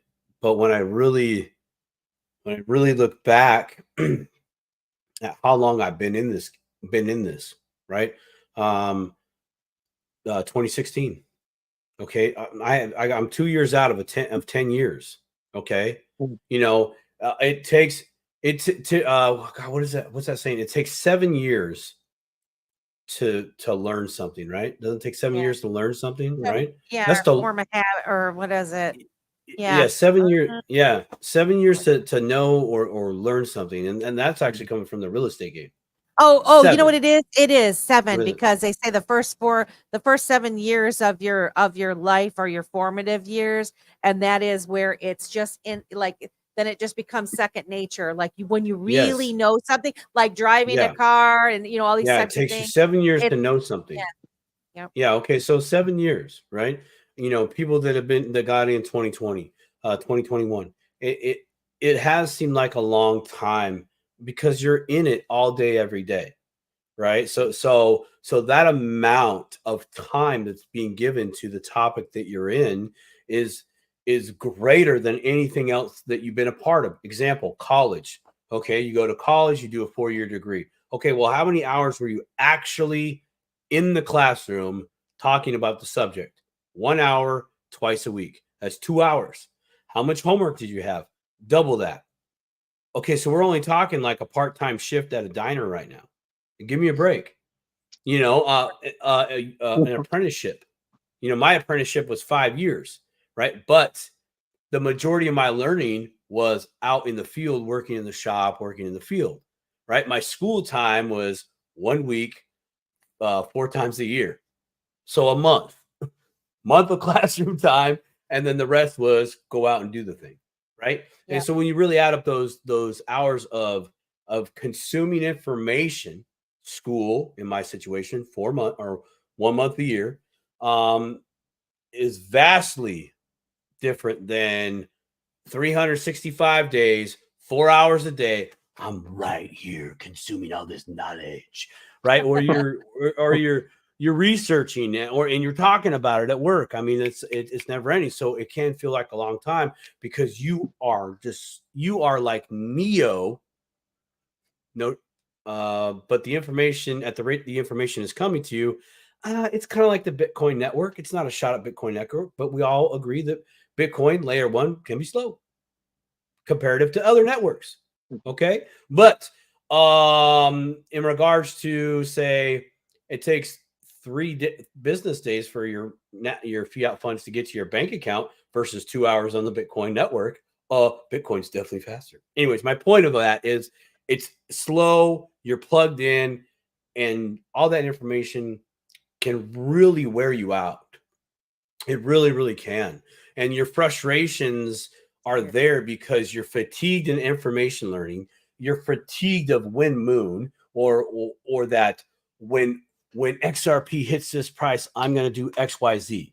Oh, I'm planning my future. I'm going to take profits. Okay, great. What am I going to do after I take profits? You know, all those things, right? Now you're doing that by yourself, right? You're doing that by yourself. When you get around and you experience this is why some of you are part of, like, you know, social media groups within this space. When you get around those like-minded individuals, you can kind of just dump and blab, and it's reciprocated. And you're like, dude, I feel you. I just went through that last week, blah, blah, blah, you know, whatever the issues or topics may be. And that is just another huge value of this community, whether you're a Bitcoin person, XRP person, XLM, you know, you like them all or you hate them all except for one. Everybody reciprocates that. Yeah. It just happens. A little quick shout out to the T.O. Trinity there. Fantastic guy. Met him at the XRP Vegas. I know him by first name. I have his phone number. We have chatted a few times. Buddy from Canada. But again, we talk about community. I look at myself, like I'm at work at 6:30 in the morning. I don't get home till like probably 5:30 at night, like Monday to Friday. And when I'm there, are they? I got maybe a half hour, 40 minutes of my own time to myself to, if I want to look at something online or try to catch up for something. So when I get home, I mean, I think about how much time I put in the evening, like, and I'm like, man, I don't have a life. What's going on here? You know, a joke. I do have a life. I do. What's wrong with me? No, I'm just kidding. Yeah, No, yeah, there's that too. You know, so it like I've tried to me and Trinity have tried to get together a few times to talk about infinite banking and talk about other stuff, because I mean the guy's a very, very, very knowledgeable businessman, and you know, so and I mean I have my own thing, so you're like, but there's no time because you're stuck in the rat race right now, at least, and a lot of us are going, we just want to see this go so we can change our lives and do something else. And I think one of the caveats I want to talk about is all this talk about, okay, well, you only need like 1,000 XRP to do this, or you know, Right. you need 1 million to be set free, and you know, we get a lot of that online, which is too bad. But I think people have to put it in perspective, and I think Lewis made a pretty good point the other day. He was talking in one of his shows, and he was saying, well, you know, if you have a $5,000 worth of crypto, well, that may not be enough to change your life in this next bull run. Because you have to be realistic. If you have like 50,000, well then yeah, you might change your life. But it's also in perspective. I mean, if you're making $40,000 a year and your crypto makes you 250,000, well, that's life changing in perspective. That's still life changing. I mean, if you're making $500,000 a year in your career and you make 700,000 in crypto, that's not perception wise life changing to you. Right. So people have to kind of put things in perspective as to what their goals are going to be, and not let that, discourage them if they don't see a certain number, because it's all about perspective. I mean, if you go from $40,000 a year and you got like $300,000 sitting there, that's life changing for somebody. Right. It's relative. So I think, I get concerned sometimes when I look online and people are pumping all these tires, and you're like, yeah, I get it. I like it. It makes you feel good. But, I think people get anxious that, well, if I don't hit this number, my life won't be changed. Your life will be changed. It just might take longer than you're expecting. And that talks about Simon saying he's been here almost 10 years. I'm like 4, almost 5. Well, it's all perspective. You got to look at, okay, well, where am I going to be at? That's what kind of concerns me, that people, they get too anxious, right? You just mentioned somebody making $40,000. If they made $300,000, okay, that's a lot of money that would take them a very long time to save in a traditional 401k type system, right? Yeah. So exactly. if you were able to get in early and you could make $300,000, wow, you know what I mean? Yeah. Yeah. So I completely agree with you. It's all about perspective. Oh, our beautiful friend Cat Blue's here. We were talking about you, Cat. We want you to come on the show, Cat. Yeah, will you please come on the show? We were told we need you to come on the show to get your perspective. I was telling how you schooled me about the boomers. If I can do it, you can do it, Cat. Exactly. Oh yeah. But yeah, you made Landon. a good point, Landon. It is all about perspective, and realizing that we're all in different places in our lives. We're at different age points. We make a different amount of money. We have different standards of living. What's acceptable to us? All kinds of different questions that you can ask yourself. And so I do think you're right, though. When you're first getting into it, you do wonder, like, well, gosh, all these people seem like they have 100,000 XRP, and I only have 500, or I only have whatever it is.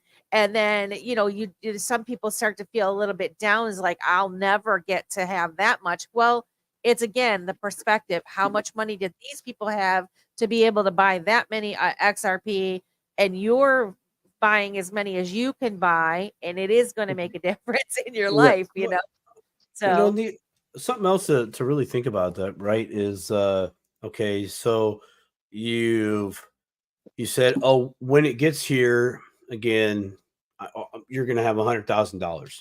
Okay. Yeah. Maybe that's your exit point. I'm going to ask you the next question. So what are you going to do with it? Vegas, baby. $100,000. I'm joking. Right. that may be it. Let it ride.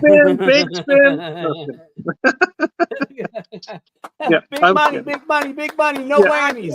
Oh my God, that's hilarious. It's are you ready for $300,000? Yeah. Are you ready for $300,000? I am. And it's like, okay, are you which part are you ready about though? Huh? Okay. I'm ready to see the numbers on the screen. Okay, but are you ready to do something with the numbers on the screen? Yes. Yeah. Well, yes, I think too. I think Simon's right, because I'll tell you this right now: the last 3 years has been the easiest of my life to buy. It goes down like 5-10%. Buy. I mean, I'm not saying I'm buying a lot. It could be $20. I'm not saying you don't have to spend hundreds and thousands of dollars. Just, hey, you see a drop 10%? No, buy $20. It doesn't matter. Yeah. But this has been easy. Like, you get into it, like, because you believe in it, you know where it's going. Like, hey, this is going to happen, so I'm confident that this money is going to good use, and I'm going to do it. But I'll tell you one thing: 90% of the people in the space, where they say they're ready, they say they know what they're going to do, they're going to be crapping their pants when they see some numbers and being like, what am I going to do? Right. And they're going to be panicking, right? As to why. And I mean, I think right now you're doing like, your program with Alan there to try to get people, to look into, being your own bank, things that you can, maybe move into. I mean, I talked a little bit about traditional finance because I've done it for many years and done pretty good at it. But I mean, I don't day trade. I do research, right? But I mean, I have some real estate. I mean, you have to put some goals in front of you that you can hopefully go to, and without liquidating yourself at the same time. I think that's a terrible idea as well, right? Right. Don't sell it all. But yeah, you should try to have some realistic plans that you can achieve. Because you don't want to set goals that you can't achieve, because that will make it even worse. Well, you have like a goal, in my opinion, is an idea. Okay. Yeah. And now I experienced this last bull run, and I've shared it a few times on this channel, but not at length. But this last bull run, I did good. Right. I was in a sweet spot. I had goals. But I had no research on how to execute those goals. I had a plan. Again, my plan was still just an idea on paper of how to get the goal, of how to, not action to go and get. Right. And that was a big problem. And when it happened, I was there. And my first thing was sit and wait. Right. Try to calm down. Right. That was the thing I wanted to focus on. I did okay for like the first 5 minutes. All joking aside, I experienced another part of that. I was now in the fear space. What am I going to do? What's good? I suddenly realized that I did not have the confidence in these goals that I had 2 weeks ago. And now is the perfect time to really, when you're talking about, setting your goals and make those goals achievable, means you can realistically go, okay, when this happens, I'm ready for this to happen because it's going to go here. I'm ready for this happen because I'm going to do this with it. All hype, I'm gonna go buy me a Lambo, all that stuff. Like it's cool to talk about that, but have you seen the price of a Lambo? Do you know how much it costs to keep the Lambo maintenance, et cetera, et cetera? Like, seriously, you ain't gonna Dukes of Hazzard slide over the hood of your Lambo, by the way. You'll probably lose like 20 grand just right there, just in its value, right? It's those things, and that is very much, I would say, new for at least half the people within this space that haven't experienced that. I'm going to do this. I'm going to do this. I'm going to do this. Cool. How are you going to do it? Well, what do you mean? Right there. You need to figure out how you're going to do it, or how it needs to be done in order for you to get those things. Landon, you mentioned the infinite banking concept that I do with Alan. You know, that's a process, and that first part of that process is understanding the problem, recognizing the product, if you will, and then and then the process. And that process is a continuous also conversation. It's a continued conversation in the beginning. If you want to proceed, it's still a continued conversation during that. And then once you got the, you know, the policy or whatever, it's a continued conversation after that, because it's a lifelong thing. So if you mentioned you have some real estate, it's like, okay, so how do you have a plan of how you're going to get real estate? Do you know where to go? Do you know who to call?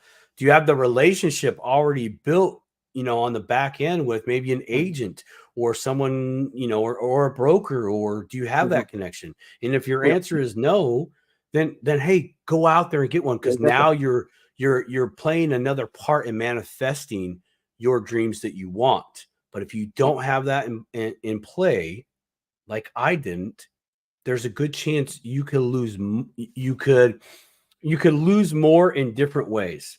You'll miss out. Like it's, yeah, you'll miss out. You'll miss up. And hey, you know, I'm a big believer in if you're not messing up, you're not learning.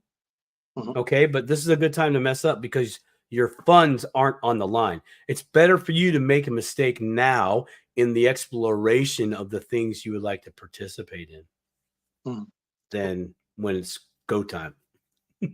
Yeah. Oh, I totally agree. I mean, part of the minimum is, do you have, if you are going to take some profits, say you're going to take some profits, I'm not saying you have to, or you should, but do you have a plan where you know you can get those funds? Because, you know, when all this went down last time, you know, all the exchanges go down and people can't even sell if they want to. So do you have a good plan in place for that kind of contingency? Do you have, I mean, I don't get paid by that, but I mean, I like to, I have Caleb and Brown as a broker, because I have something there that, hey, if I want to sell, I want to be able to call the guy up and say, hey, I want you to do this.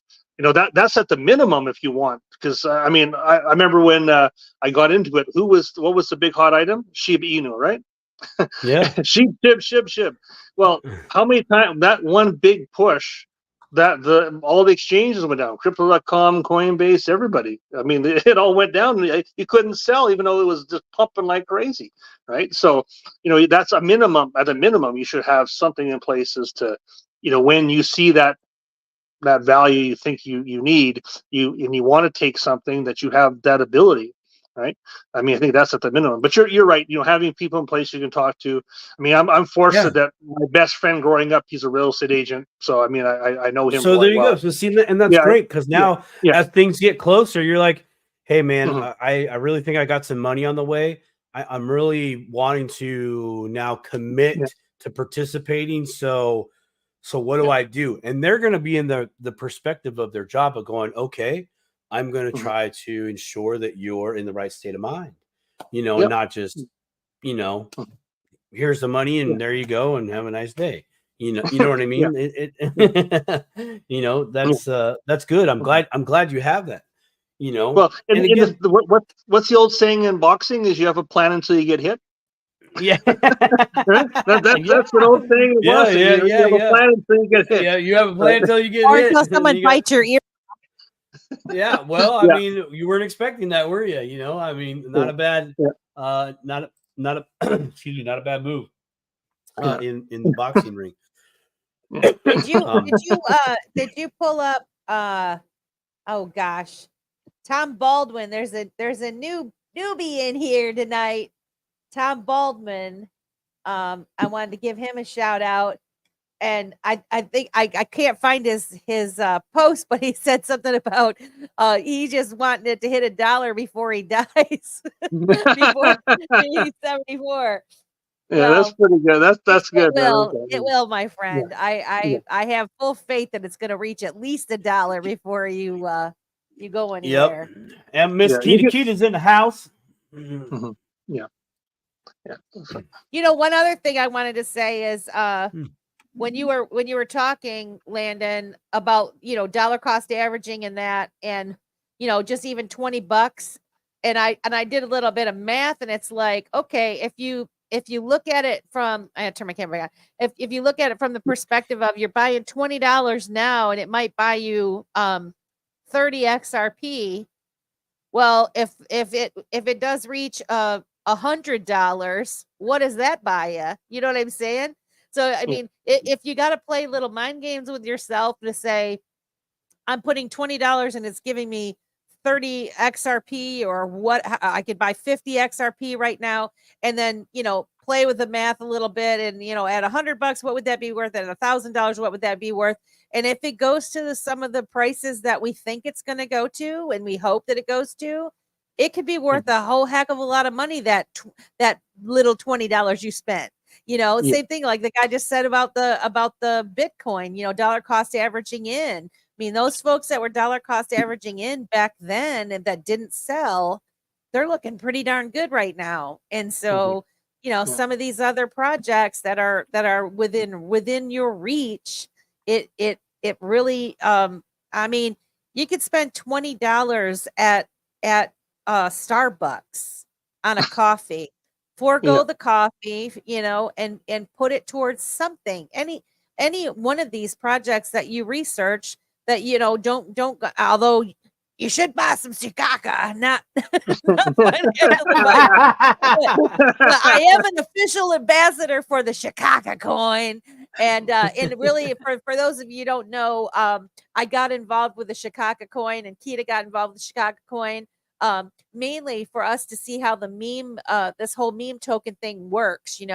How I can see how it kind of works from the back end. And I never looked into meme coins before because I'm not a meme coin kind of gal.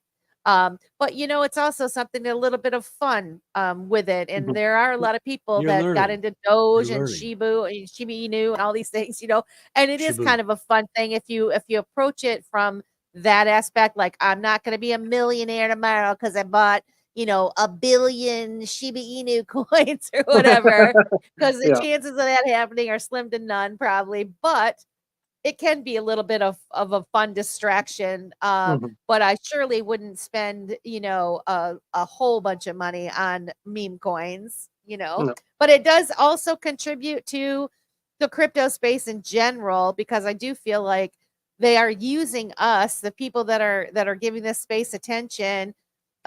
They're using us. They need us to participate, and so I kind of want to start to expand my horizons a little bit and look into some of these other coins or projects that they're working on. I've never bought an NFT before. I've never done any of that, and I think I probably want to try to investigate it a little bit and have a little bit of fun, and maybe participate in a project where they actually need testers or people to participate in it. And I think that happens a lot, where people get into these and they just hold. And I mean, we have a friend, Optimistic Prime.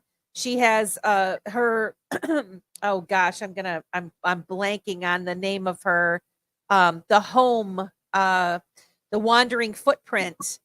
And she distributed these coins to folks, and she wants them to sell them. She wants them to get them out, but people are just holding on to them. And she's like, it's not helping me, because she wants to try to use these things and figure out how she can use them.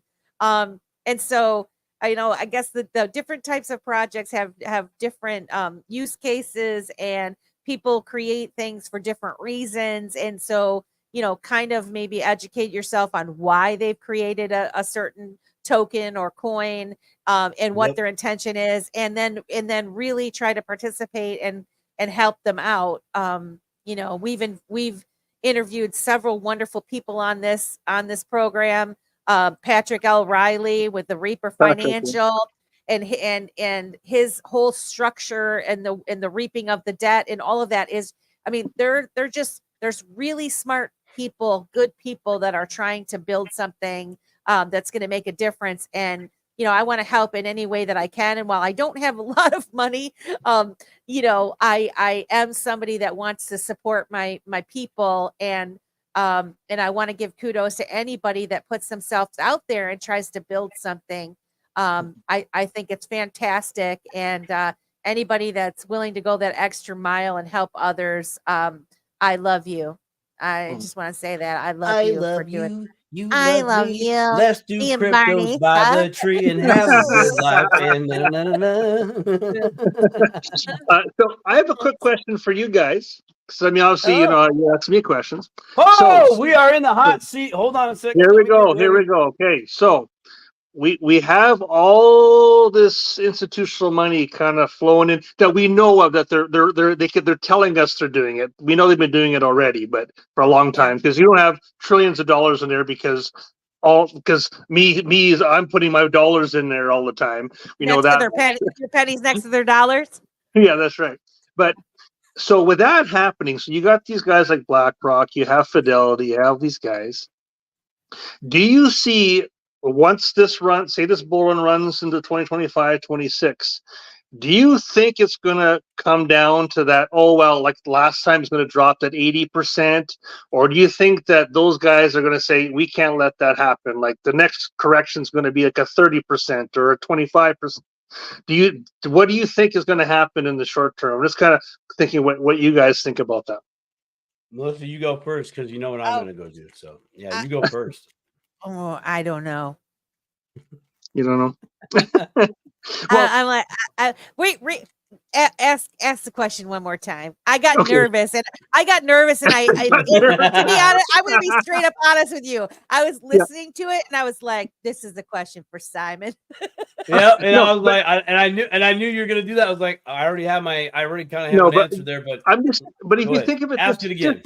Just logically, you have all these guys telling their millionaire friends, you got to start buying this, you got to start buying this, and then they're going to let it drop 80% on them and then go, oh, but don't worry, it'll come back in 4 years. Do you see that happening? I'm just wondering, or is there going to be like a normal, like the stock market when it has a big massive correction of 25-30%? That's kind of where I was asking what your thoughts are on that. Well, okay, so my thoughts on it is I come from the mindset that I believe, and I know some people might think this is naive, but I do believe that they are trying to baby step us off the old financial system and into the new, and they're trying to do it with the least amount of harm. Now, and so where you got them buying the treasuries and things like that, and moving assets into Bitcoin in particular. We hear them talking about it being a store of value more and more. They are creating these ETFs, and so you're going to see more 401k plans, and all of that money that we have tied up now start to move into these types of funds, which Simon and I were talking about earlier today. They do have much more control over that, right? Because when the big money comes in, if you've got your 401k and it's in a BTC fund, or someday XRP or Ethereum or any of these other coins, you're not going to be able to withdraw that out, just how they have it now, where if you have your money in a 401k or an IRA or whatever, they make it difficult for you to withdraw your funds, right? So there's the element of control for that. And I think that they're going to try to move this money over into these types of things so that they can keep it kind of stable. Do I think they're going to intentionally crash? I do think they do that to get people in, at a lower price point. But I think then it will go. I think it's going to go back up. I mean, I don't necessarily think there's going to be an 80% crash like that, but maybe there will be. I think they're still in the process of capturing all of the illegal transactions that have gone on, because I personally believe that Bitcoin and Ethereum have been used as tools to figure out where the shady shit's been going down, and money has been seized, and they know exactly where it came from and where it went and all that kind of stuff. And so where that money goes at the end of the day, I don't know. That gets seized. I don't know what's going to happen with that. But I think the more money that comes into the space, the more stable that it will be. And that's just my opinion. Simon? Oh, okay. Are you gonna start it with, well? Yeah, let me do that. Well, okay. Let's revisit the facts that are out there. Institutional money is vocalizing that they're in. Okay, at some level, at some corner in the space they're in. The amount that they are in, we actually don't know that entirely. Okay, meaning we don't know how much of their purse they're spending to be in this game and to stay in this game. They are positioning themselves, and they're positioning themselves against each other because that's what business does. Okay, Fidelity has known to be mining Bitcoin since 2014. Okay, how did they start out and how they scaled? Right, is something to kind of consider. How big are they now? BlackRock's in the game. Well, BlackRock will just go buy. You're a mining company. Okay, we'll just buy you. Now I can't. I definitely can't sit here and say, oh, BlackRock's totally doing that, because man, I ain't in the board meetings. Like I don't know that, right? But it's plausible. So in this next bull run that we're in my opinion, we're already been in the bull run. We've been in the bull run since the beginning of 2022. We bottomed out at the end of 2021 on the charts. We bottomed. We're on the way up now. We're looking for phase 4 to start here probably. And phase 4 is our parabolic move.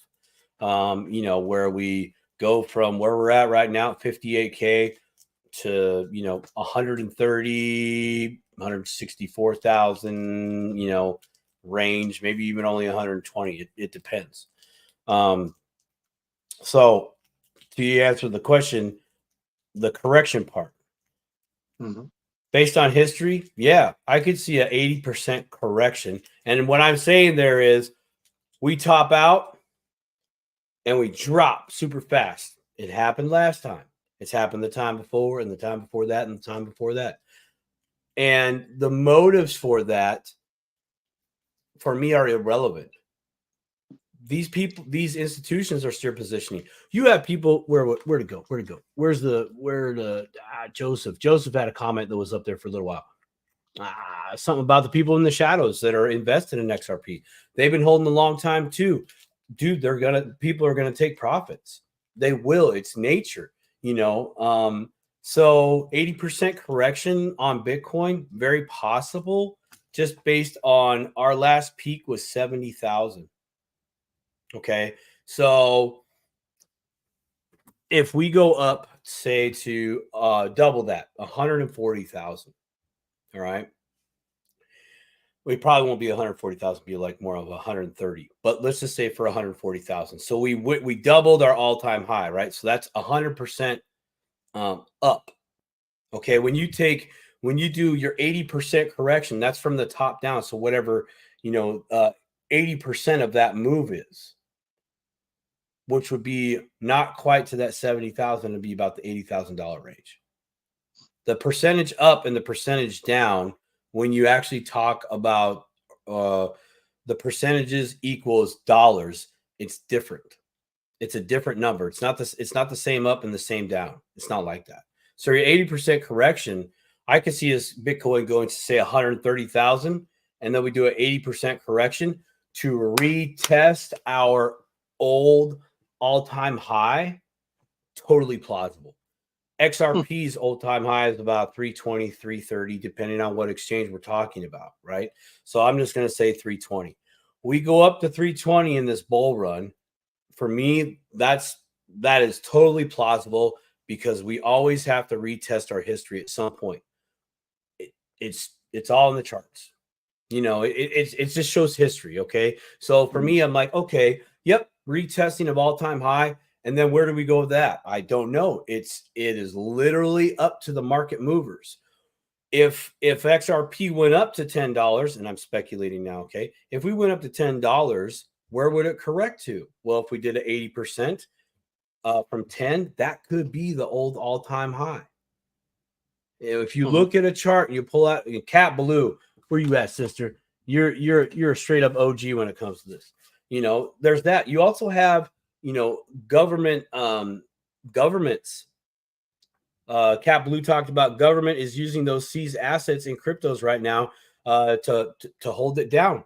We know that Germany has been dumping on the market. Why? Well, because Germany's government needs money, right?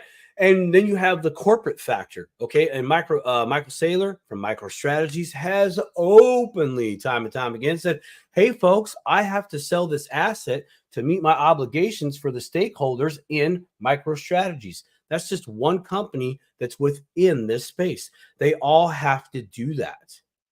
They all have to, I mean, they don't have to all do it at the same time. I'm just saying they all have to do that function at some time. So yes, I could see an 80% correction. You know, it's definitely in the cards. I know there's like Alan. I know I can hear Alan's voice right now. Fundamentals, Simon. I'm like, you're right. There are fundamentals. There are big time fundamentals, but everything has to play out. You know, so if you ask me right now, Simon, where's a good price for XRP to take some profits? I would say not financial advice, but the old all-time high looks like a really good spot because we must hit that spot once again. We must hit that spot once again. Even if Bitcoin right now, if you bought Bitcoin at $60,000 and you wanted just to scrape a little profit off there, $70,000 would not be a bad place to do it because you know we have to hit that again with fundamentals in play. Got governments governments are all on board. I mean, when I say all on board, and Mr. Man, love you, Mr. Man. You are the baddest researcher I've ever seen out there, man. You know, now this is full transparency. I don't watch a lot of researchers, but dude, that cat is fire, straight fire. But he's shown a good us. person. Such a good guy. He is salt to the earth person, man. He's straight up salt to the earth, man. Straight up. I can't wait to meet him you meet him in person. He's a good Canadian too. He is a Canadian too. Well, I will. Yeah. Yes, he's a resident of Canada. Yes, but I can't go into anything else because I took the superhero Pledge of Allegiance, so I can't. I know we talked a couple times, so that's cool. Yeah, that's cool. I'm glad. Mr. Man has shown us roadmaps of and documents of institutions, IMF, governments. They're all getting in, but let me ask you folks, how fast do governments move? Slow, like turtles. Oh, they do this a lot. They do this a lot to you, but they do. They pretend, but they are very they're very slow. And you know what I was wondering too is we love you too, Teresa. I was wondering too with Germany selling, you know, if you say that there's going to be a correction, right? Maybe they're not so dumb. Like whatever the value was when they got it, they sold it to get some cash. But who's to say they ain't got cash on the side waiting for the dip? They go swoop in by the dip, you know. I mean, that wouldn't be a dumb thing to do. So it's I don't know. It's very interesting. And then also don't forget, you know, and we're going to talk about this here in a minute with the traditional market, but you know, the money's got to come from somewhere. And so as assets, you know, as your money transitions into crypto or vice versa, you know, whenever someone makes that decision, I mean, that's why they're so scared of people going and doing the bank run thing where like, oh, I just want to take all my money out of the bank because they don't have all the money in the bank or whatever. And so, you know, that's why they always want to prevent people. They didn't like retail being able to buy stocks and all that stuff on their own. Good night, Teresa. Because it affects the market, you know, when people get scared and they sell and, you know, whatever. But then they learn to manipulate those people, which they do all, you know, they do all the time. But yeah, it's going to be interesting as some of that money starts transitioning over into the crypto space. You see the segue right there. Right, yeah. No, this is a great segue, because I want to touch on something that is a perfect segue from what we were talking about, 80% correction, to traditional financial systems in crypto, and that is the tokenization of real world assets. Okay, so how does that play out in price action? Okay, you know, you have anybody can create a token. Arguably, look, Optimus Prime, Optimistic Prime, dude, straight up OG, you know, doing it on the tour bus. I got this, man. Hold that. You know, love you, Prime, love you. You know, there's Shikaka and team. You know, hey man, we're seriously doing this as a joke, but we're gonna just go with it. We're gonna do it. Give me your crappy little Nerf ball. I'm gonna run touchdowns on this just to do it, you know, that. And so here we are. We have real world assets. We have the old system, and it's going to be tokenized at some level. So does that mean money's really coming in the way that we might think it would, or is this a temporary stop and transition those assets, all those assets, and get them tokenized, tested, tried and true, and then you know there they are. You know, let's talk. I have a question. So we talk about tokenizing. We're past 2 hours. I'm just kidding. Well, so when I'm thinking about like tokenizing assets, right? So I mean, it's really putting things on the ledger, right? It's documenting them on the ledger. So there's going to be all the different ledgers for all these different types of assets. Sure. And they're not going to all be on the same blockchain. They're going to be on different blockchains, and they're going to interoperate with each other.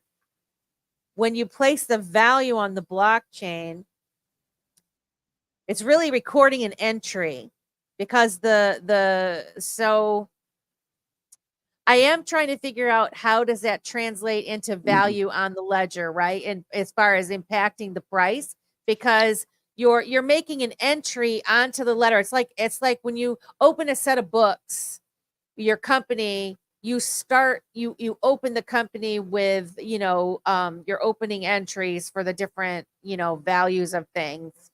How does that translate into price increase for a specific token, other than, I guess, I mean, and this is probably, I just don't know. I'm just thinking off the cuff here. But right now, if you have no value, but you have a price that is just speculation, you have X amount of tokens, and you have a certain amount of tokens out there for people to buy or use or whatever, and then you start tokenizing, then that value gets added. Is it divided by the amount of tokens that you have in circulation that would create the price increase? Like, I don't know. I'm just asking a question. I think I have an idea. So it's when the value gets moved onto the blockchain to get moved somewhere else is when that value appears. So you have your private blockchain. So say example, in Canada, we have the 4 banks like Royal Bank, CIBC, this stuff. So say I own a home that's worth $400,000. Well, it's not just sitting on the blockchain and running around like sitting. It's going to sit in a private blockchain with that tokenized value of that mortgage. But when I go to sell that, that's going to move on to the chain, and that value is going to now appear on the public ledger, which will be now value, which would actually add value. Now, in the beginning, you don't notice that much because there's not as much moving, right? So you have one movement, it blips a little bit. But if you have like hundreds of thousands of those homes being moved, the value of that chain just keeps going like this, because there's so much velocity happening on the chain that it just creates the value while it's in running between, say, those private ledgers. I think that's kind of my take on it. Is that kind of what it sounds right, Simon? Yes. Let's establish the word value here. Yeah. You're not value as in how valuable the network is. Like there's that many assets on chain, or are we talking? Yes. Are we also, and that also is relative to price action of that chain?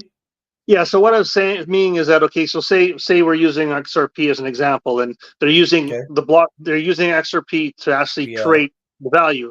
But when the banks have their CBDCs, we'll use as an example, on their private chain, it's not till they actually move it on the public chain and they're sending it to XY bank that value now appears and we can see it publicly. Privately, it's gone, but we don't see it here. I'm wondering if that's how the value would go, because the velocity of all those projects and all of these things starting to move. It's not that they're just going to be sitting there. They're coming on and off, on and off, on and off, on and off, constantly.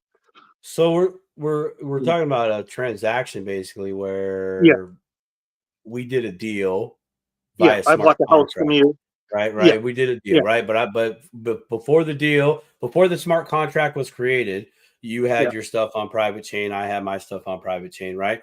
We agreed to terms. Smart contract goes into place, and there is the two valuable thing, or the two items waiting to exchange hands once the check mark boxes are checked off within the smart contract, and that's on chain. Yeah. Right. Okay. So that doesn't necessarily increase the value of the vehicle we're using in that moment. So again, XRP, right? Let's say we both did a deal on the XRP ledger. Well, if we took just today's price of 57 cents and we only needed to use, say, 10 XRP to facilitate the transaction, even though it's far less than that to do that. But let's just say that'd only be $5. So there's this weird, I don't want to say disconnect, but it's not a disconnect. There's just a difference between the value that's actually on chain and the price value of the tokens being used on that chain. Example, how valuable is an Ethereum and how expensive is an Ethereum, right? It depends on what you're using with your Ethereum. So when we tokenize something, when we say, okay, we're taking this real world asset, 1 ounce of gold, let's say, okay, and it goes on chain, I send it to you. You now can take that and send it to your gold bullion store, and they'll give you CBDCs. Or a dollar, or whatever, right? Okay, so but how much was the actual transaction? How much was that transaction? What chain did we use? And so when I think about the tokenization of real world assets, this is great. This is going to be awesome. But I also think of I think a run up in some of these tokens will happen because of how intrinsically valuable they will be for their use case. Right? If you could buy, right now we can buy XRP at 57 cents, right? But let's say XRP in the future has this run up, which it's coming, but let's just say it goes to $100, okay, value later down the road.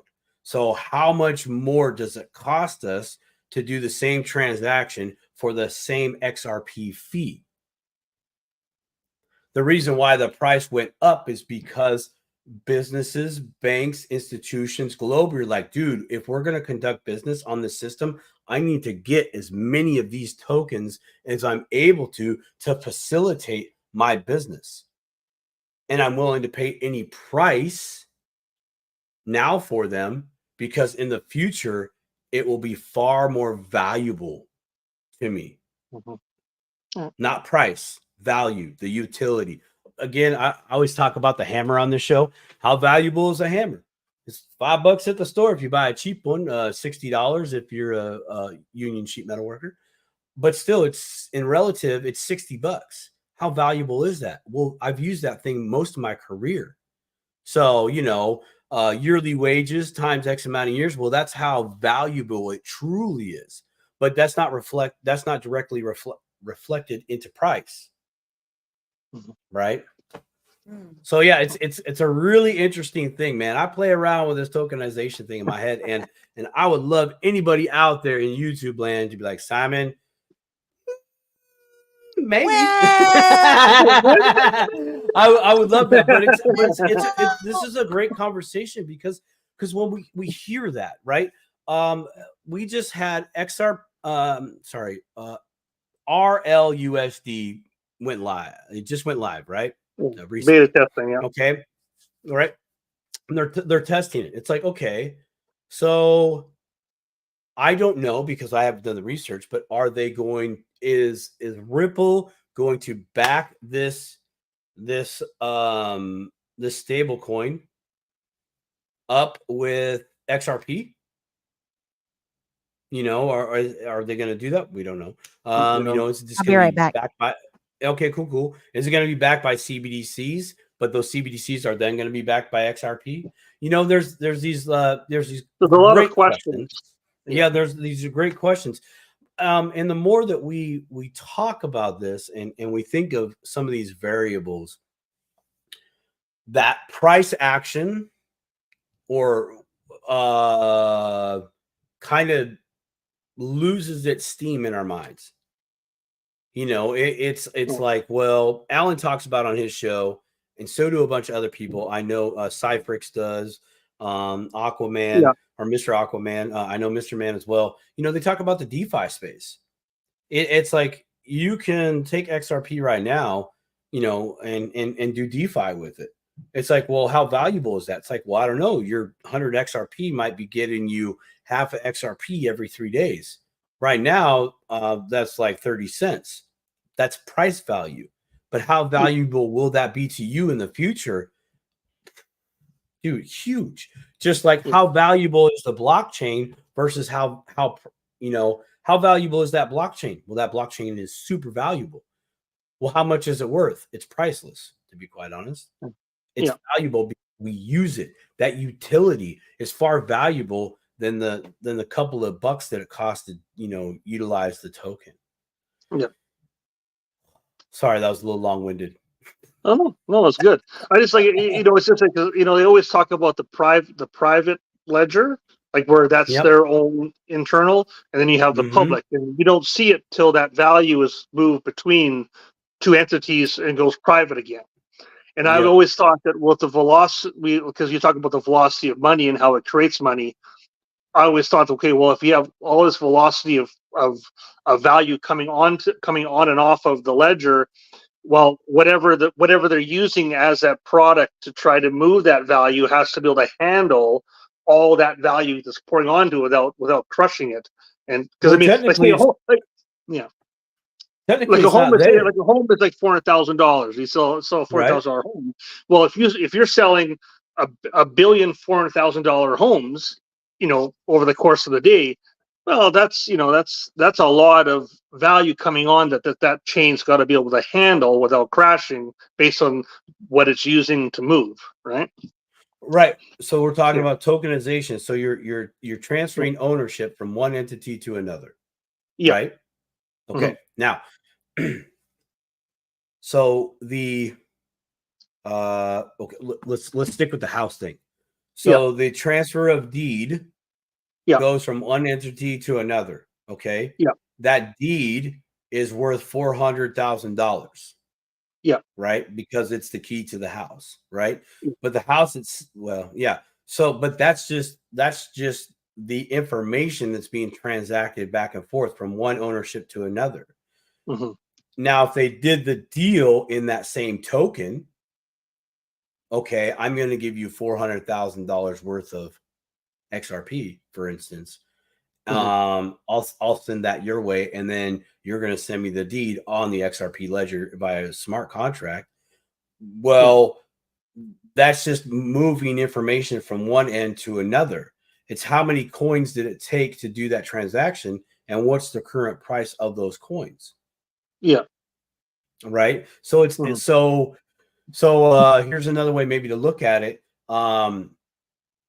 If they had to buy those coins right then and there at whatever price to equal $400,000, then yeah, there might be a little blip in the price, especially if it's going all day, right? If institutions don't have those at immediacy and they can't do private deals and they have to go onto Main Street and buy from the retail, yes, their price action could move up because one company needs it, so does the other for their business dealings. Yeah, you definitely got some price action that will move up.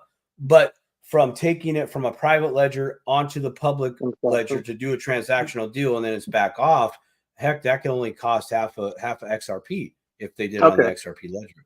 You know what I mean? Or whatever the percentage is. Whatever the gap. Yeah. So it's and I love this conversation. I really, really do, because it helps bring perspective to me in my hopium for Win Moon. Yeah. You know what I mean? We were talking about being we're thinking about price. Hey, we have to be realistic. So let's be realistic. Is 100,000 XRP going to happen? Maybe. Is it going to happen in 6 months? I don't see it right now. I don't see that. No. I see $3.20 is on the menu, but is it 100% guaranteed? No, man. We're talking about big whales, big institutions. I mean they have they're playing with pocket money at their level. For us, they got life-changing money for my world, and so they're very strategic and they don't like to buy retail. They won't. In fact, they try so hard not to. Oh yeah, they go private deals. Private deals. That's what they do. They that's kind of that's it's not what they do all the time, but that's their MO, right? No, we're doing a private. I'm not going to go pay full price or this or that. I'm going to try to get a best deal that works for me. Or I didn't want to move the market too much as well. So there's that too, and I've done that. With a very small cap coin, I've thrown $100 into a coin just to try to, make some quick money, right? Well, I learned a lesson that trading day. I was like, oh, this coin's cheap, and I did $100, but everybody's only selling like super fractions of that coin, and I'm like, oh my god, dude. Oh, I saw the little blip. It went boop. I was like, oh.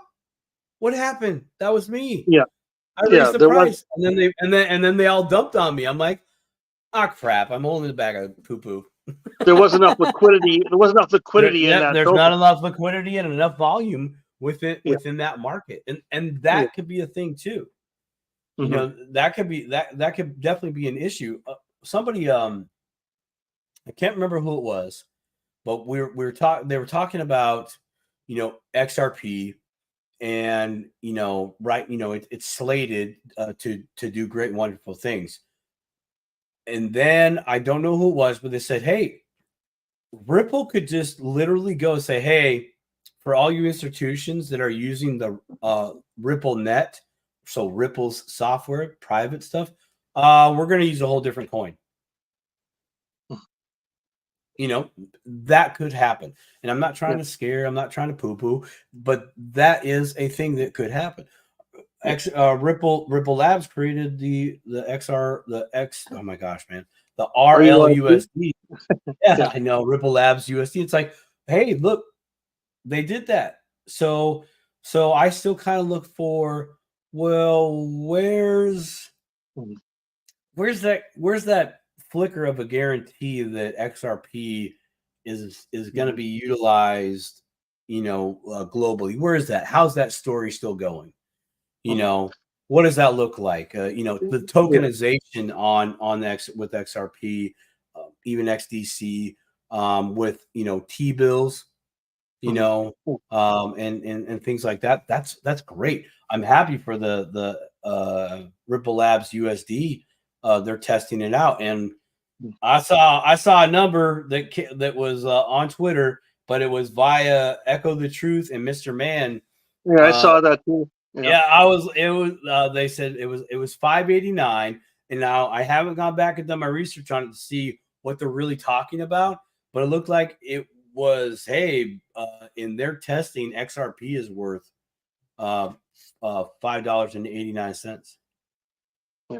Well, and also Right. too, like you're talking about. Yes, I think I'm losing my thought here, but okay. So RLUSD. What was interesting is so Binance made their own stable coin, right? There is a Binance stable coin, but it's not really it's not a USD one. But making that stable coin actually increased the value of the Binance coin. Yes, you can look it up, right?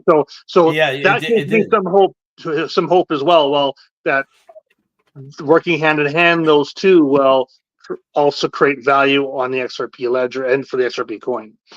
Exactly. Now I'm pretty sure that their stable coin was backed by their other coin. So this would be a play for, and that's why I bring it up. Even Mr. Mann's brought it up, and again, credit to Mr. Mann because he's the one that planted the seed in my head via his research, where some CBDs, how's it going to go? Some CBDs will be backed by a stable coin, and some stable coins will be backed by a CBDC. And that was, that was in a few articles, and there was some proof in the pudding there. It's like, okay, so that's a play. So is RLUSD is one of those going to be backed by XRP? Yeah, that could be the case. Does that mean XRP will stay at 57 cents? No. Because as the more RLUSDs we need, which was a quadrillion. Is that right? Quadrillion? 1.2? Yeah, 1.2 quadrillion. Yeah. Whoa. The Q is bigger than the T. That's a lot. And if you divided that by how many XRP are out there in the world, hello, you now have a potential price point for XRP if that played out in the future. Very exciting times. And great conversation, Landon. See, dude, man, your interview that I was sitting right there on the couch, man, seriously was a beautiful sucker punch of like, who is this dude? Who is this guy? I was sitting there, and I'm listening to you, and then all of a sudden I got closer, and then I was pretty soon I was in the standard, forearms on knees, leaning on the edge of my seat, going, I got to be quiet. They're shooting a video, and that was unscripted. Alan didn't give me any script. He said, "I'm not doing it off the cuff." There was no script. So when you Alan guys shoots from the hip, man. There was no scripted. So, quick question for you. I mean, running up to 2 hours and something. Do you want to know why I'm called a secret weapon? Yes, I do. Tell us the story. Because I mean, we could be here for 3 hours. I don't. People have lives. I know I'm wonderful to listen to, but anyways. Right. So we were talking about. Remember, I was joking about talking to Quincy, and he's like, "Oh, blah blah blah blah blah." XRP, blah blah blah blah, XDC, blah blah blah. Well, the whole rest of that event, I went and talked to everybody, and I never asked them. I'm like, okay, well, I know, and I listened to them because I think they were just getting bombarded. Like everywhere he went, someone wanted to talk shop or their idea, pitch an idea they had to him, and so we're sitting there at the party, and I said, Quincy, I said, what do you do for hobbies? Like, what do you like to do? Like, I know everyone asks you about your job and stuff, but he goes, well, I got a long-time girlfriend, and he's just going on telling about all this stuff he likes to do, right? And so we left the party. He needed a ride home, and so we shared a thing, and we went and partied for another 2-3 hours because we were just talking about life, right? yeah. That was a rough morning. But I mean, and so I did the same thing to Linda P. Jones. I saw her, and I mean, I'd asked her right on, before. right on. And so I said, Linda, everybody talks to you about business and finance, I said, well, can you tell me a little bit about yourself? Like, do you have any hobbies, things you like to do? And she said, well, I love to bike. I like to swim. She talked about her husband. She talked about her kids. And she's like, did this whole thing. And she was like, well, someone was asking me something about me. And she goes, was that enough for you? I'm like, oh, yeah, that was good. Thank you. You know, and so I did that to everybody. And that I met that, you know, were, and most of the influencers. And that's kind of how, and I ended up making friends with a lot of them and hanging out with them because, like, well, this guy's not just trying to suck information out of me. He's actually cares about me. And actually, Quincy sent me a private message probably a day or two after the thing, and he said, "Oh, thank you very much for, you know, for talking to me like a human being, you know, and wanted to know about me." So that's where the secret weapon came out, because I didn't talk too much shop. I just talked about, I want to know about them as people, right? So that's awesome. Yeah, that was the whole vibe, man. Go ahead, Melissa. No, I was just gonna. I went all mom on. I went all mom on Quincy because I did. I went all mama on him. I told him, I'm like, you need to stay grounded and keep your people close, because there's vultures everywhere. They're coming for you. Even and they probably already have, you know. So stay grounded. You know, you've got a brilliant mind, and I can see everybody wants you.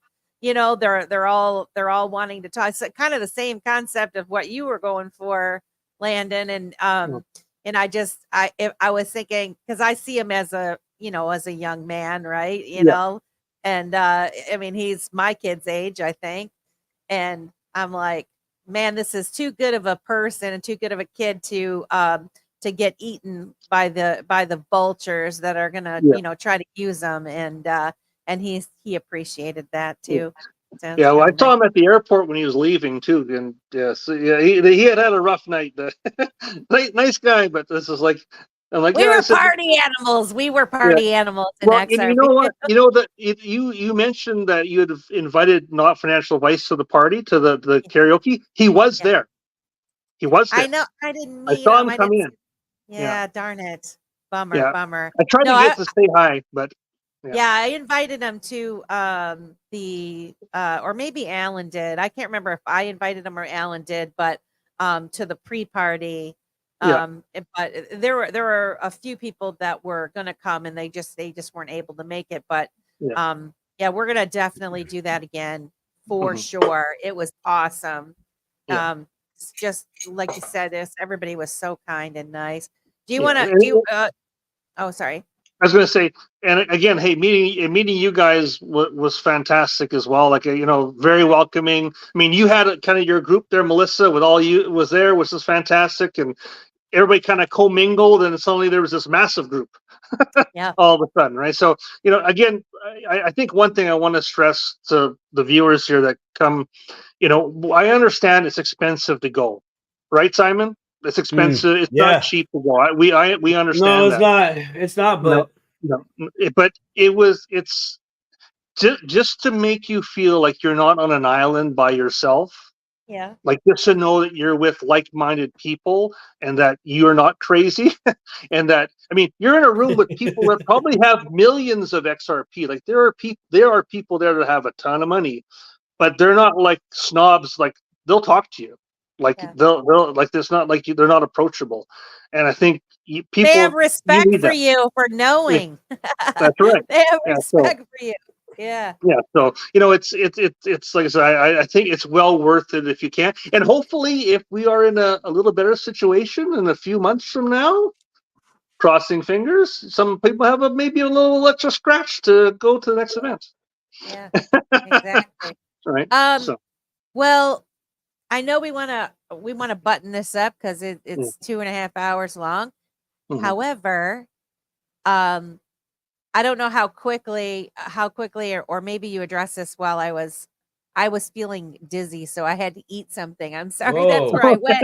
I was sitting here, and I started, you know, where you get that kind of like dizzy, like you're getting pale. And I'm like, I got to eat something right now. So I did. I just ate a little sandwich. But I did know that you said that there's opportunities in the traditional markets that most people aren't talking about, or, you know, we're so focused on the cryptocurrency world. But you know, we still got a ways to go. Yeah. And I just wanted your input on what you thought as far as the traditional markets. And where do you see that? I mean, I'm like everybody else in the world, you know. I mean, I have my own trading account, blah blah blah blah blah. You know, I've done mutual funds; those were terrible. I've done, you know, I've had some losses, but this ETF train that they've been on, not just like the Bitcoin thing, but I'm talking in like probably the last 5-6 years. There's the ability to get ETFs and actually get good ones that actually will pay you a pretty good return and are pretty stable. They're not ones that go up. For example, like most people say, okay, well, I want to buy this, and the S&P 500 should go up 8% every year on average. And if I'm not doing that, I'm not doing really well. Well, there's a lot of ETFs and a lot of good dividend-paying ETFs that will pay you really well, but they really don't appreciate a lot in value, right?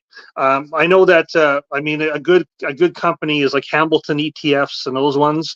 Anybody can look them up. Like you can buy it on any exchange. But I mean, some of their yields are 8-9%, and they're what they're called covered call ETFs. Alan's talked a little bit about that, but about covered calls. But it's a way for someone to get income with less volatility, but not a lot of high return, right? So a good example is you might have one that pays say 10%, right?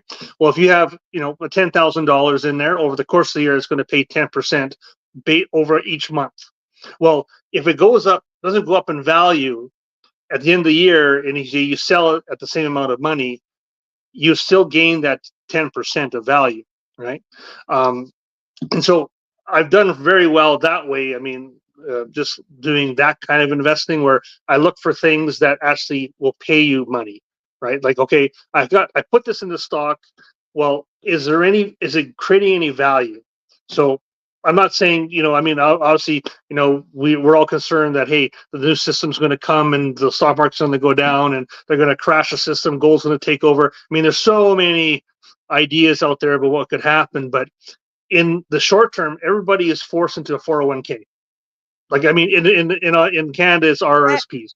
Yep. Right. It's RSPs. I mean, a lot of people are buying their Bitcoin and their other assets with some of the 401k holders, allowing you to do that, which is great. I mean, I have in Canada, we had ETF, like spot ETFs, probably 8 months before the US had it, and so I bought some of that, and which is nice. It also pays a dividend. It was paying 6, 7, 8%, and it went in value up, not as high as say another one, but it gained value. So look at a lot of covered call ETFs like that. I mentioned Hamilton ETFs. That's one of the states. There's a few other ones, but you know, take a look at them. Like, I mean, the yields are good, and the volatility is not that high, but you don't have a lot of upside. So you got to look at, what I like to do is I take the cash, I reinvest it back in, and so then the next time it pays out a little bit more, but it may not. You know, the value kind of goes up. Right? Yeah, I just keep reinvesting it, and a lot of them will give you, because a lot of exchanges will say, well, to make this trade, it's going to cost you $9 or $5 or whatever they're going to charge you. If you get one that does an actual drip and does it for you, that's a free trade. Okay. So if it's rebuying it for you, it doesn't cost you. They do not charge you for that transaction. But if you take cash and go and try and buy the share, they're going to charge you a fee when you buy and sell.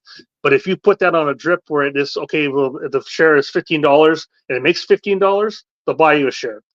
The next month it'll pay you $15.10, but they'll buy another share at $15.20, and so it compounds without you losing the money to actually buy it yourself. So that's a little way to compound your money without having to spend anything on the fees. So, question: not financial advice. for not financial advice at all. We are not financial advisors. No. We're just three folks chatting about our 401ks and our crypto. In our retirement saving plans. Yeah. So, I do have a question for you on perspective, and I think I mentioned this last show. Good night, Crawfish. Thank you so much, my friend, for coming. So those of us that are kind of trapped in our 401ks, if I the other day, when the market really crashed, I got to thinking and looking. I looked at my 401k, and of course, it was down several $1,000s. And but I did, when I signed up for it, I did the do it for me option, and you got by age and all this kind of stuff. Anyway, I started looking at it, and I got to thinking, even though I can't just invest in whatever I want, because there's certain funds that are part of my plan or whatever. But anyway, I started really looking at the things that I was invested in, and drilling down into the companies that they were invested in, and making my own educated guesses on where I see, because, I'm getting a little bit more savvy in terms of where I think things are headed, right? Because I have invested my time and energy into this space. And after talking with our person, what do you call it? Our brokers, because I do the accounting for our company. And so I handle our 401k audits and all that kind of stuff. And so I was asking him, like, as soon as they started passing the ETF stuff, I was asking him, like, where do you see it? Is this going to happen? And this is a big fat roadblock for a lot of people that might be thinking that they're going to have these ETFs in their funds anytime soon. His answer was, no, too risky. They will not suggest it. At least our brokers won't, to put like a BTC of anything. And I was like, well, that's really unfortunate. And he really wasn't educated at all in regards to the crypto space, which gave me a big old fat red flag, because they're the ones that are in, so I just decided I'm going to look at all of the offerings that I am allowed, and I started making decisions based on my own. And I hope I made the right decisions. And it probably would be really smart if I knew somebody else that knew these funds to say, yep, I think that's better than what I was invested in, which was definitely modest and not aggressive. And I mean, I got some things in more secure, but I kind of want to definitely be a little bit more aggressive, go for it and see what happens. But I just wondered if you took a look at, like, if you have your own 401k, and if you have ever really looked at the things that you were invested in, if you chose them yourself or you were relying on someone else. Oh, there he's coming back. I get to choose myself. So I have okay, through our company we have one where you have low risk, medium, high. Like you got the three choices. Yeah. But in my self-directed plan, I get to choose whatever I want, and I do my own research to find out what I want to. But I'm like Simon, well, pay yourself first. Well, I'm like, well, I want ones that are going to pay me first, that they're paying me because just having it sitting there, I'm hoping that it's going to go up. Like buy low and sell high, and it's going to go. But that's still a taxable event. Exactly. Well, not a 401k.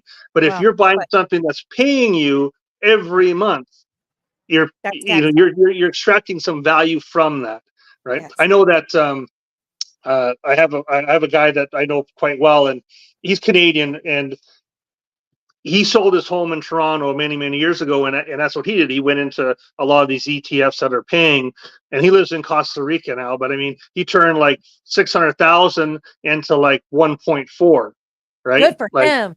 That's awesome. But he said, when that big crash happened, when the old Jabberwocky came along, his portfolio went from 1 million to 700,000. So he lost a lot of money, but he was still getting paid the same amount of money every month. Didn't change. and now he's back up again. So you think, oh, I lost all the value, but he was still getting paid that 10 grand or 11 grand every month because the yields were still there, because value went down, yields went even higher, right? So interesting. Yeah, very interesting. Yeah. So I need to learn. I definitely need to learn more about that. That sounds like a motivation to crash the price of something. I mean, I gotta learn more about that, because that was an interesting little nugget. Maybe we'll have you back to talk about that. Yeah, sure. Yeah. I mean, that, and also, like we always say, even in crypto, like, you don't lose unless you sell. So that's right. You're right. I mean, I saw my portfolio went down, and I looked, and now whether it was my decisions of what I moved it into, or whether just the overall market just all came back up, and it would have been the same. But I did actually get it back up to close or a little bit above to where I was when I looked at it before the crash. So I'm like, maybe I made the right decision. I don't really know, but in any way, we'll see what happens. But yeah, great, solid advice there. I know what's an advice, it was an opinion. we all have opinions, don't we? It's an opinion. Yeah. Capaloo is saying if you move your money, they're going to ask you where you're sending it to. If you're moving money out of your they're always going to ask those questions, right? They're always going to ask those questions. I don't get questions like that when I send XRP, Litecoin, Bitcoin, Ethereum. Not now, you don't. Not now, you don't. Or Chicago. All you gotta do is just put in the word help in the memo. Oh, we need a memo. Okay, fine. Help. Bye. Help. Bye. Thank you. Any final words? I think the final word is, I think in the words of Raoul Paul, is don't screw this up. Be patient. Don't let your emotions get the best of you. You've been in this so long, or some haven't been in it long, some have been in it long. Is, like as Simon said, try to have some definite goals, and also prepare yourself so you're ready to exercise that goal that you've said you're going to do. Have the things in place. So, hey, maybe $5, maybe $100,000 if you're 80 years old is where you should. Oh, I should be taking this because I don't. But if you're 20, maybe 100,000 is not what you should take. You should wait, right? Like, so you need to really look at where you are at. I mean, I look at myself. I'm 52, and I'm like, I had my cousin who's my age. He would, like, the guy was ripped, like, just like in the gym, everything else, like, got some kind of virus, died within a week, like, just. And that was about, I don't know, maybe 4 or 5 months ago. And you're like, yeah, well, I mean, it was sad, but it was just like, you go and say, wait a minute, how much money do I really need to change my life? Do I make changes now and go, maybe I don't need as much as I thought I needed, and how important was it to be this multimillionaire or whatever, right? So, man, that's great. That's great advice. Because you're right. We don't know how long we're going to be here for, and so you have the plan, and you don't want to focus too much on becoming a millionaire and all of that kind of stuff, and not live any kind of life. You do need to enjoy your people and spend time with your loved ones, and do some things that you have always wanted to do, because you don't know if you're going to be able to do them tomorrow. God willing, I'm going to be here, but then that's why, like, when it was time to go to the XRP conference, I went because I wanted to go, and I wanted to see my friends, and I wanted to give my friends a hug, and I did it, and I was happy, and I'll do it again. I'll do it again all day, son.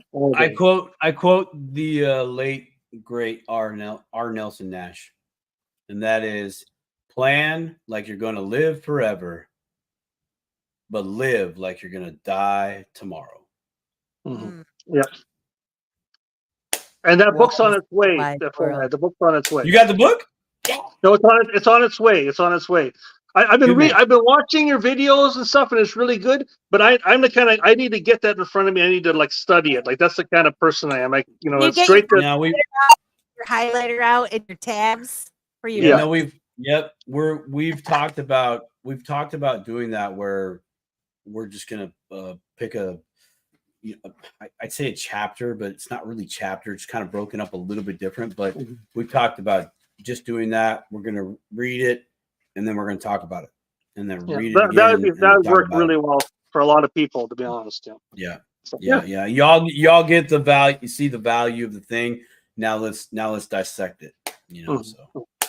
So when you go off, did you want me to stick around for a minute or two? Yes. Okay, gotcha. Yeah. Okay. I didn't know what to do.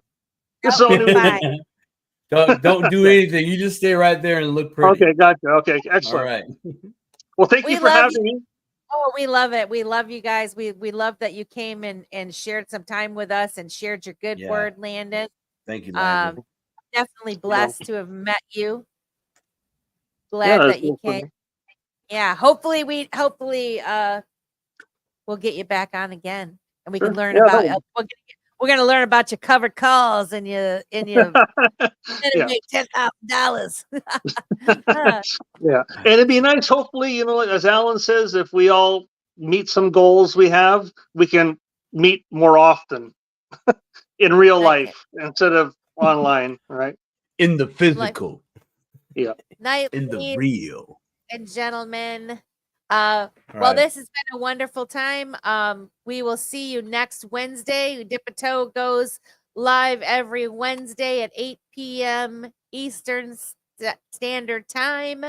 Not sure what we're going to talk about next week, but if you would please like, share, and subscribe to the 41 of you that are still watching this space, we would appreciate it. You can find us on Rumble and YouTube at Dip a Toe, and on X at Dip a Toe Show. And with that, we bid you a good evening. See you next time. Bye. Bye.